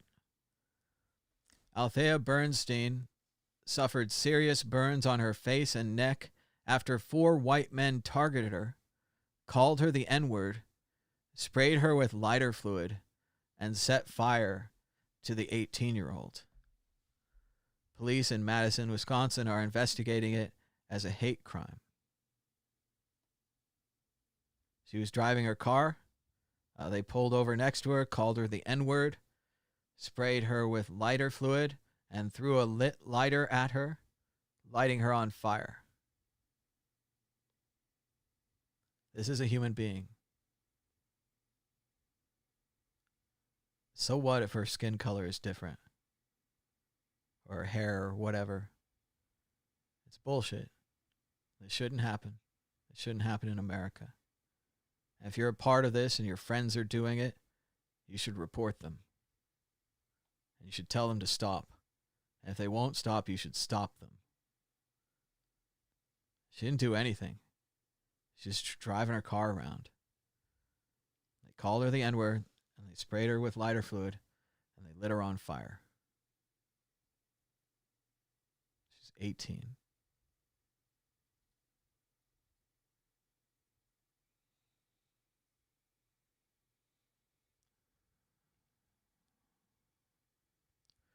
Ron Perlman writes, Trump and his band of idiots have decided they're A-OK with 200,000 American deaths. Around the world, governments knock this thing out in months, saving lives, while our federal government scrambles to save Confederate statues. Don't tell me that elections don't matter. Could you imagine Hillary allowing this to happen? Scientific, hardworking, has all the plans, reads all the documents, used to be a lawyer. Hillary letting this happen? Can you imagine Hillary fixated on saving Confederate statues in the midst of this crisis? I can't. Shout out to my man Ben. He made this fantastic stamp. It seems like maybe a couple years ago. It says buy Bitcoin. And he ordered a giant box of them, presumably from China. And he's been giving them out at conventions all over the place and spreading the word. And it's really cool. And as he says here, his little stamp can change the world. There was just a great video that Max Kaiser tweeted showing somebody stacking a whole stack, or stamping a whole stack of $100 bills with these. So it's very cool to see Ben's little stamp doing so much good, spreading the word about buying Bitcoin. Shout out to Clark County, Nevada. They're working on Mask Up NV. They say it's important to wear masks or face coverings in the fight against COVID-19, especially if going out this weekend. Enjoy the weekend, but please take precautions so we can stay safe and stay open. And they've made a fantastic little chart here.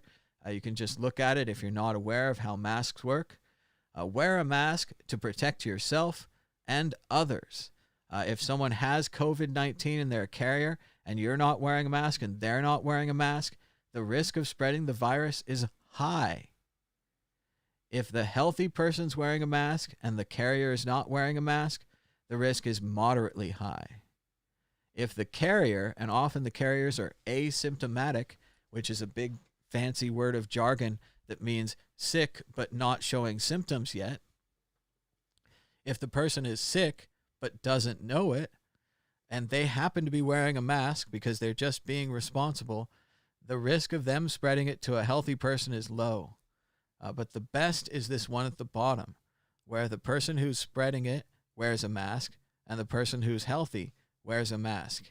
If everyone wears a mask, the risk of spreading the coronavirus is very low. This is it. This is the medical breakthrough, the secret you've been waiting for. This could save our economy. This could allow you to go to events, outdoor events, not indoor close events, but whatever. This could save everything. This could change everything. We found it. In normal times, the president would make a speech like this, and he would put on a mask, and he'd say, I'm the president, and I'm proud to wear a mask to kill the coronavirus, to save human lives, and to save the economy. You mean people get to live, other people get to live, and we get to make money again, all from wearing a piece of fabric or cloth on our face? That's it? That's all we have to do? This is amazing. Shout it from the hills. This is the greatest news in the world. All you have to do is wear a mask. The vice president's going to wear a mask too. But they're not. They're not saying that. They're not doing that. They're ignoring this. This simple reality here looks like it was made by children. Certainly the logo. Clark County, Nevada. Funny stuff. But it's all you have to do is wear a mask. And again, conspiracy theories, blah, blah, blah, blah. First of all, it doesn't cause oxygen problems. If it did, our doctors and nurses wouldn't wear them all day, right? They wouldn't go to hours and hours of surgery wearing these masks, right? We would have found out about it. So that's out. On the other side, let's say the whole virus is a conspiracy and it's not real, and that all these people are not really dying and they've just been whisked away, and it's all some massive government alien, Illuminati, space alien conspiracy, right?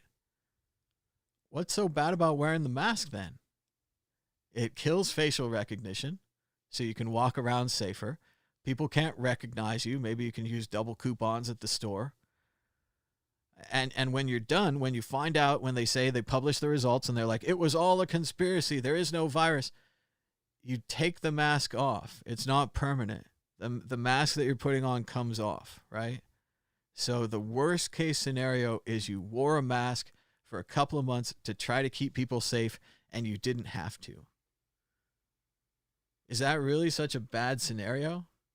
Like 200,000 dead Americans. And yeah, maybe you don't know them, but maybe you do know them. Maybe it's your friend's cousin or your friend's grandmother or, you know, your buddy's mother, right? Or your sister or your girlfriend or somebody, right?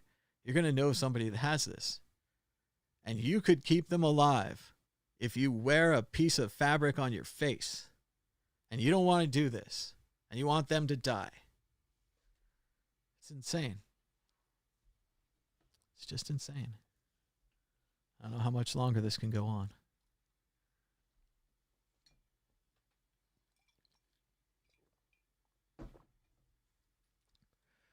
We're only one day into the mask mandate in Nevada, and people are already trying to get out of it. They've been making a fake face mask exempt card. It's almost a I don't care about other human beings card. I am so important. And they say they can't wear a face mask, blah, blah, blah, blah. Well, you shouldn't be out in public then. Right? We have a virus going on here. We have a pandemic going on here. And obviously you're not serious about it.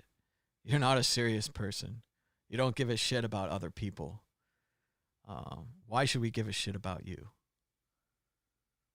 These people are pretending to be disabled, using a fake face mask exempt card to try to get out of not spreading the virus to their neighbors. Because they want their neighbors to die, I guess. It's unbelievable. Here we go. Positive news. It's going to be okay. Shout out to Modacity Life on Twitter. He says, presumably he's talking about his wife or girlfriend or boyfriend or whatever. He says, we were pedaling side by side today when suddenly it hit us. After 16 months of living in the Netherlands, we haven't once felt unsafe, uncomfortable, or unwelcome while cycling. Not because the drivers are better behaved, but because the streets are better designed to minimize their threat. And it is an amazing experience, bike riding in Amsterdam in the Netherlands. First of all, the bikes have the right of way. This is mind-blowing for someone from the U.S., but normally when you're rolling up to a stop sign as a bicycle, you always stop because the cars don't. The cars will keep going. They don't give a fuck. You'll end up on their hood, just like the people that don't wear masks. People have that same attitude when they drive cars. They become the car, and the car is not a human, so it doesn't care about humans. They forget that much in the way that you can take off the mask, when you get out of the car, you become a human again, right? So you should really think about humans when you're driving. But in the Netherlands, they take this away. And there's any place where the cars are moving too fast, something like over 30 miles per hour, they set up barriers in between the bikes and the cars.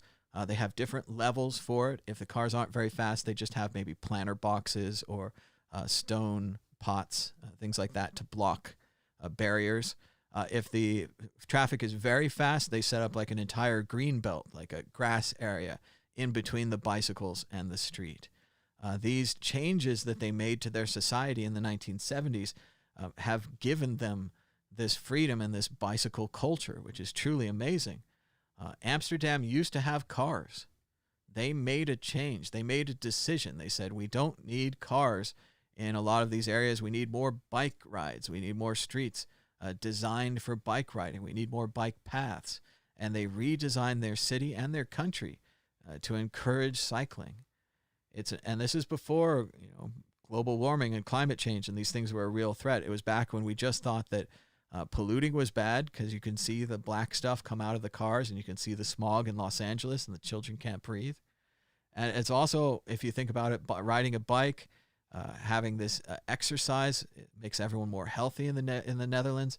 It gives you a chance to think and relax on your ride to work, improves your commute.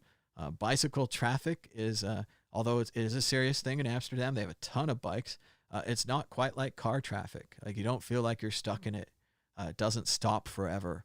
And especially in Amsterdam where the right of way, it just keeps rolling. Like the cars have to stop for you. So it's a beautiful thing. It's an amazing time. I was only in Amsterdam for maybe a couple of weeks, but it was awesome. And I rented a bike. And when I went back, I rented a bike again. And you feel so free. It's so much better than a car. Everywhere you take a car, you're like, where am I going to park this thing? Am I going to get a ticket? Is it still going to be there when I get back? Whereas a bike, certainly in Amsterdam, they have lots of bike thefts. You have to lock up your bike in very serious ways. But if you do that and you come back in a reasonable amount of time and you luck out, your bike will still be there. And it just feels so much more like a friend. Like a car is just this machine that I get in. Whereas a bike is like a horse that I ride. It's like my horse. So if you get a chance, check out Amsterdam. Netherlands in general has fantastic bike lanes. Also, Germany, most of Europe is very bikeable. If you're in the United States, maybe check out Davis, California. I used to live there, and it was a great time. As a kid, sure, you're just desperate for a car and to go anywhere but there. But as an adult, you look back on it and you're like, yeah, we could ride our bikes anywhere. Anywhere. That's awesome. So give it a try. If you're somewhere where it isn't crazy hot out today like it is here, go for a bike ride. Maybe this evening or something. Wouldn't that be nice? Just go for a bike ride. Let's get away from all of this. Now, here's a minute of Rachel Maddow, as I was saying, trying to explain the madness that Russia offered bounties and paid bounties to kill U.S. troops in Afghanistan. And Donald Trump was told in March, and he opted to have no response, even if you were with him before, even if you're ride or die for Trump. You got to question this one, right? I mean, I know you don't like Rachel, but watch her nail this. If this Times report is correct, this means that U.S. intelligence has concluded that Vladimir Putin is offering bounties for the scalps of American soldiers in Afghanistan. Not only offering money to people who kill Americans, but some of the bounties that Putin has offered have been collected, meaning the Russians at least believe that their offering cash to kill Americans has actually worked to get some Americans killed. The Russians at least believe, if these bounties have been paid out, that the people to whom they have offered this money have successfully gone out and killed American soldiers because of it, and the Russians have therefore paid for that service. And President Trump was told about this in March, and he has done nothing about it. He was given, what did they describe it as? A menu of possible responses. And so far, he has chosen off the menu that he'll have none of it. Thank you. He'll do nothing. He'll do nothing. And of course, what day did this report come out? That's right, Friday. Always dump the trash on Friday. No one reads the news over the weekend. Why would you worry about the news? It's Saturday. Come on. Saturday. Aaron Rupar writes, the president, who is currently getting drubbed in the polls, now says that TV ratings are the real polls. Trump says on Twitter, do not believe the fake news media. Oklahoma speech had the highest Saturday television ratings in Fox News history. Sean Hannity dominated TV with my interview on Thursday night more than CNN and MSNBC combined. These are the real polls, the silent majority, not fake polls. That is funny. That's really funny. Because certainly CNN and MSNBC didn't carry his speech live, so you didn't have the option to watch then. And an unknown percentage of them were watching in horror, watching in disgust, watching with their mouths gaped open as idiot things came out of the idiots' mouths. And now he thinks, because you watched it, you must have liked it, and that those polls are more real than all the polls showing him losing by double digits. Madness. It's another really good video from Chris Hayes from MSNBC. Usually we call him Boy Maddow, but Boy Maddow really came through this time. Let's check out his brief clip from MSNBC. At this moment, we are in the midst of one of the worst governing failures in American history. When all is said and done, it may end up being the worst since the Civil War. There is no country on earth this far into this pandemic that has bungled it this badly. And we need leadership and a leader to get us out of this, but we do not have that leader. We have Donald Trump.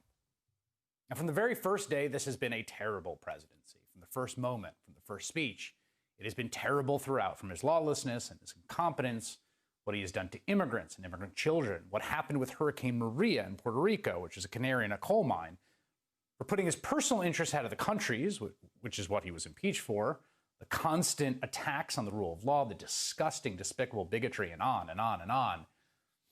But we have reached a new depth. As coronavirus cases raced back up, the president ignored warnings from his public health experts. That resulted in tens of thousands of preventable deaths. And we're looking at tens of thousands more. Right now, we are seeing our chance as Americans to get back to some semblance of normalcy, the way other countries have with work and school and even sports. We're seeing it slip away because of Donald Trump. We are suffering through the incompetence of a man who took a huge inheritance and squandered it on stupid, glitzy investments and bankrupted his company 6 times because he was not up to the task. If this presidency had creditors, the virus's resurgence this week would have been a default event. Only it is not his creditors who are suffering, it is us. It is the people who could have survived this virus. It is friends and loved ones in nursing homes, and the people on the front lines, and the ones working in meatpacking plants, and the ones serving time in prison. It is everyone who has lost a job and every small business that's shut down. Things are falling apart because of him, and Republicans know it. But all they do is complain about his tone, or they send some passive-aggressive tweets while professing their loyalty. The problem is not his tone. There is not going to be some course correction. Donald Trump does not learn. He is not going to get good at this. He is not going to change. He has failed definitively. And it is an urgent matter of public health, of public safety at this moment, for the president, Donald Trump, to resign. A great little clip there by Chris Hayes from MSNBC, I agree. The president should resign. He's not going to change. And we need someone responsible running the virus response. And it's not Pence either. Here's what Trump said 2 months after finding out that Russia was paying bounties to the Taliban to kill American troops. He said about Russia, he said, "We have this great friendship. And by the way, getting along with Russia is a great thing." It's basically a green light for Putin to keep executing our soldiers. As we've said, they've filed a brief with the Supreme Court to remove the Affordable Care Act and to make it so that pre-existing conditions would count again, perhaps even pre-existing conditions caused by the coronavirus. Trump takes to Twitter to lie again. Obamacare is a joke. Deductible is far too high and the overall cost is ridiculous. My administration has gone out of its way to manage Obamacare much better than previous, but it is still no good. I will, and this is in all capital letters, always protect people with pre-existing conditions. Always, always, always. This is a bold-faced lie. He will not take personal responsibility for your health care if you have a pre-existing condition. If he's successful at the court in removing Obamacare, there's not another plan that comes in. They haven't passed anything. They haven't proposed anything. They're not even talking about anything. They have no plan to cover pre-existing conditions other than the current Affordable Care Act, which they've gone to the Supreme Court to have removed. This is an open lie. And it doesn't even make any sense. I mean, he's never protected anyone. He's not going to protect you. I will always protect people with pre-existing conditions. Always, always, always. He says hilariously on Twitter, not like he's under oath, not like he's even going to take credit for this, not like he's even going to remember it in 10 minutes. But yes, insane. As Stone Kettle says, and I agree, Republicans have no health care plan whatsoever. The Trump administration has no plan. There isn't even draft legislation. There is literally no plan. If you get rid of the ACA, there is nothing, no protection whatsoever. Yet he claims he'll always, always, always protect you. It's not that funny.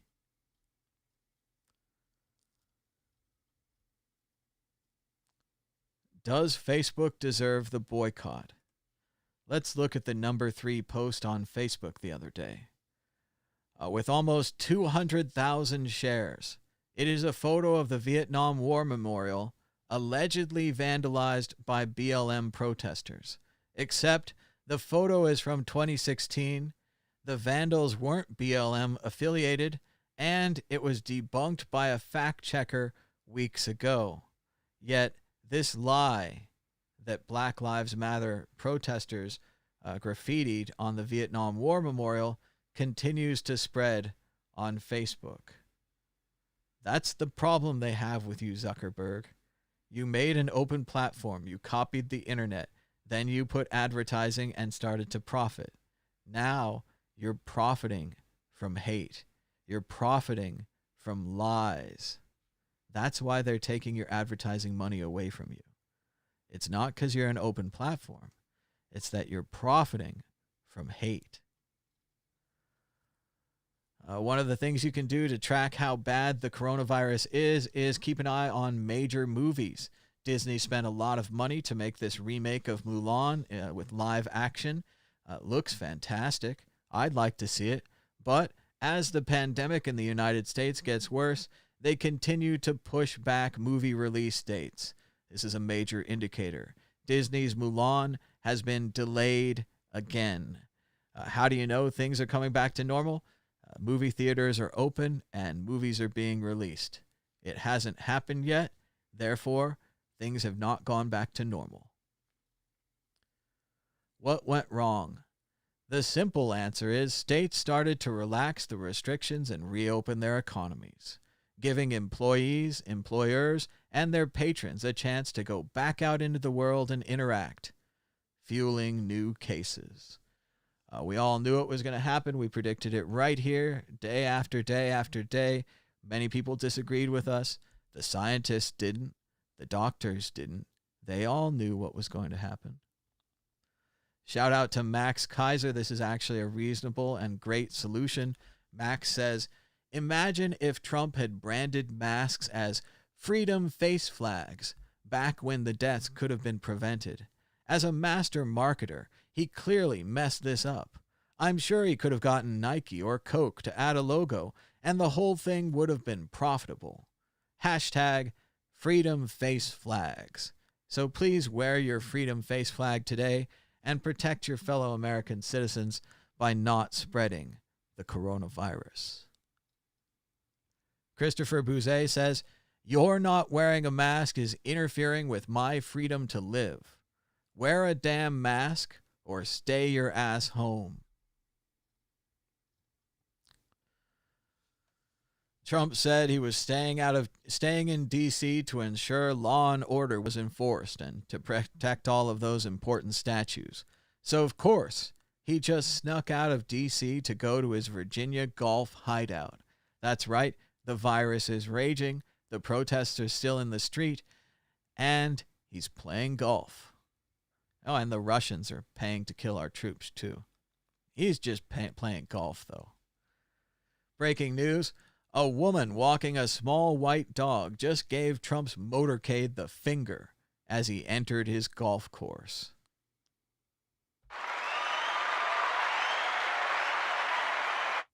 All right, that one was worth clapping about. Just to be clear, Trump wants to strip health insurance from 20 million people during a pandemic. That's right, during a pandemic. Sure, maybe politically you disagree with healthcare. You think that private insurance companies should make as much profit as they can off of people's health and their lives and their potential deaths. You should maximize the profit. Well, maybe you could say that it's a pandemic, so now isn't the time to maximize the profit. Maybe we could maximize the profit another time when there wasn't a crazy virus in the street. But you just got to do it now, right? You can't wait. And here it is, an incredibly fast advertisement by Midas Trump, the Midas Touch Foundation. They say, last night Trump claimed he was staying in D.C. to work. The real reason, it's raining in New Jersey today. He's golfing in Virginia. Trump golfs, you die. Another powerful advertisement from Midas Touch. I'm going to be working for you. I'm not going to have time to go play golf. Believe me. You may ask about the coronavirus, which is very well under control in our country. We all love golf. There are times to play and there are times that you can't play. It sends the wrong signal. When you're president, you sort of say, I'm going to sort of give it up for a couple of years. We're going to lose 75, 80 to 100,000 people. They're running into death. I see that with the doctors and the nurses. It's a beautiful thing to see.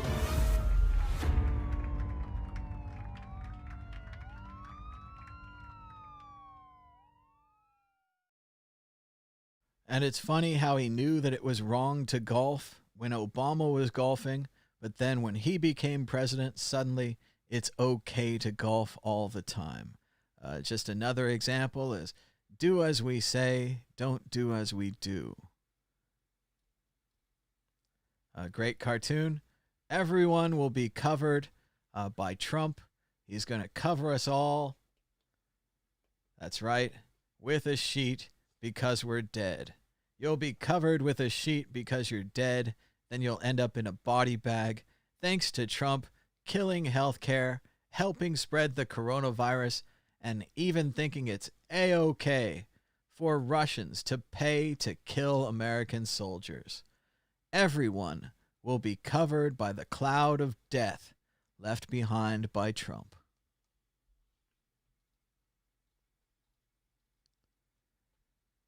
Joe Biden says, if Donald Trump prevails in the U.S. Supreme Court, insurers could strip away your health coverage and or jack up premiums simply because you experience long-term effects after battling the coronavirus. We can't let that happen. That's a leader.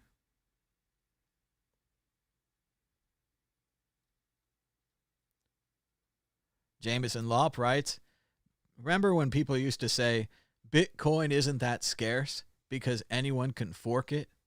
How's that working out? Several years after airdrop Forkamania, and there are dozens, if not hundreds of forks of Bitcoin's UTXO said. It's hard to even keep track. Meanwhile, Bitcoin has retained 95% of the cumulative value across all forks. Yes, it doesn't seem like the forks affected us at all. Remember when Kaepernick kneeled to protest police murdering black people, and the Republicans said, "You're disrespecting our troops"? Well, now Putin is hiring Afghan militants to murder U.S. troops, and the Republicans say, invite him to the G8 summit? What? Doesn't make any sense.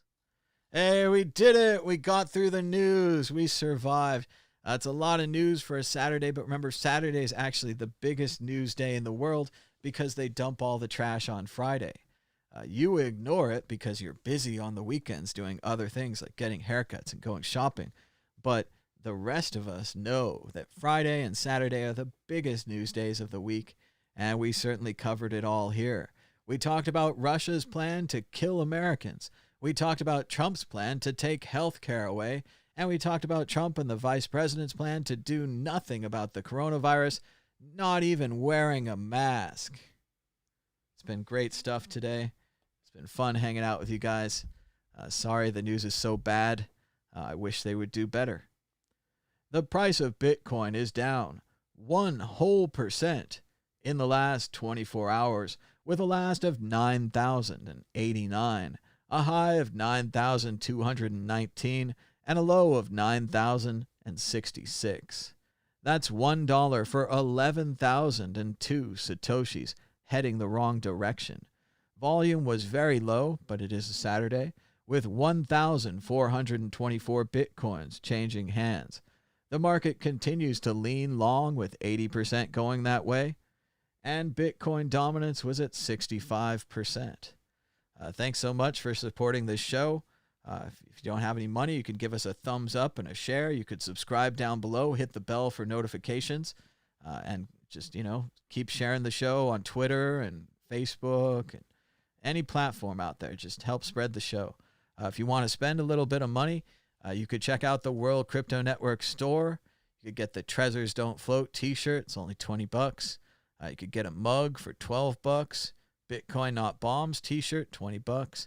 WCN t-shirt, $20. And again, basically each one of these is like a $6 donation to the World Crypto Network. So if you don't want to donate, but you want to donate through buying stuff, you could buy a t-shirt. If you'd just like to donate, we've got Bitcoin addresses all over the place. We've got a great Patreon at patreon.com/WCN where you can help support the show. Maybe we'll even do one of those things, scroll the supporters' names, if you guys like that, if you think that would be cool. Let me know. Join the Patreon. It's got a comment board. You can comment on there. And thanks again to everybody for watching us. Sorry the news was so bad. Sometimes it makes me upset, especially thinking about Elijah McClain, who didn't have to die, or that other lady who was 18 years old that they just sprayed with lighter fluid and lit on fire because she's a black lady. It's fucking insane. I don't know what to say about it anymore. But thanks so much for joining us. We'll be back again tomorrow for Sunday. It's Big Book Day. I'm still at home because no one can travel anywhere. So I still have access to lots of big books. So I can't wait to show you guys another fun couple of big books tomorrow. Have a great day. Try to read something. Idiocracy is still a good movie to watch. Get Me, Roger Stone. Fantastic documentary. I might watch it again, even though it makes me angry. And then after all that, just watch The Hunt. It's fun. It's light. It's kind of a slasher film, a little violent, but I liked it a lot. It was fun stuff. So thanks so much for joining us. Until next time, bye-bye.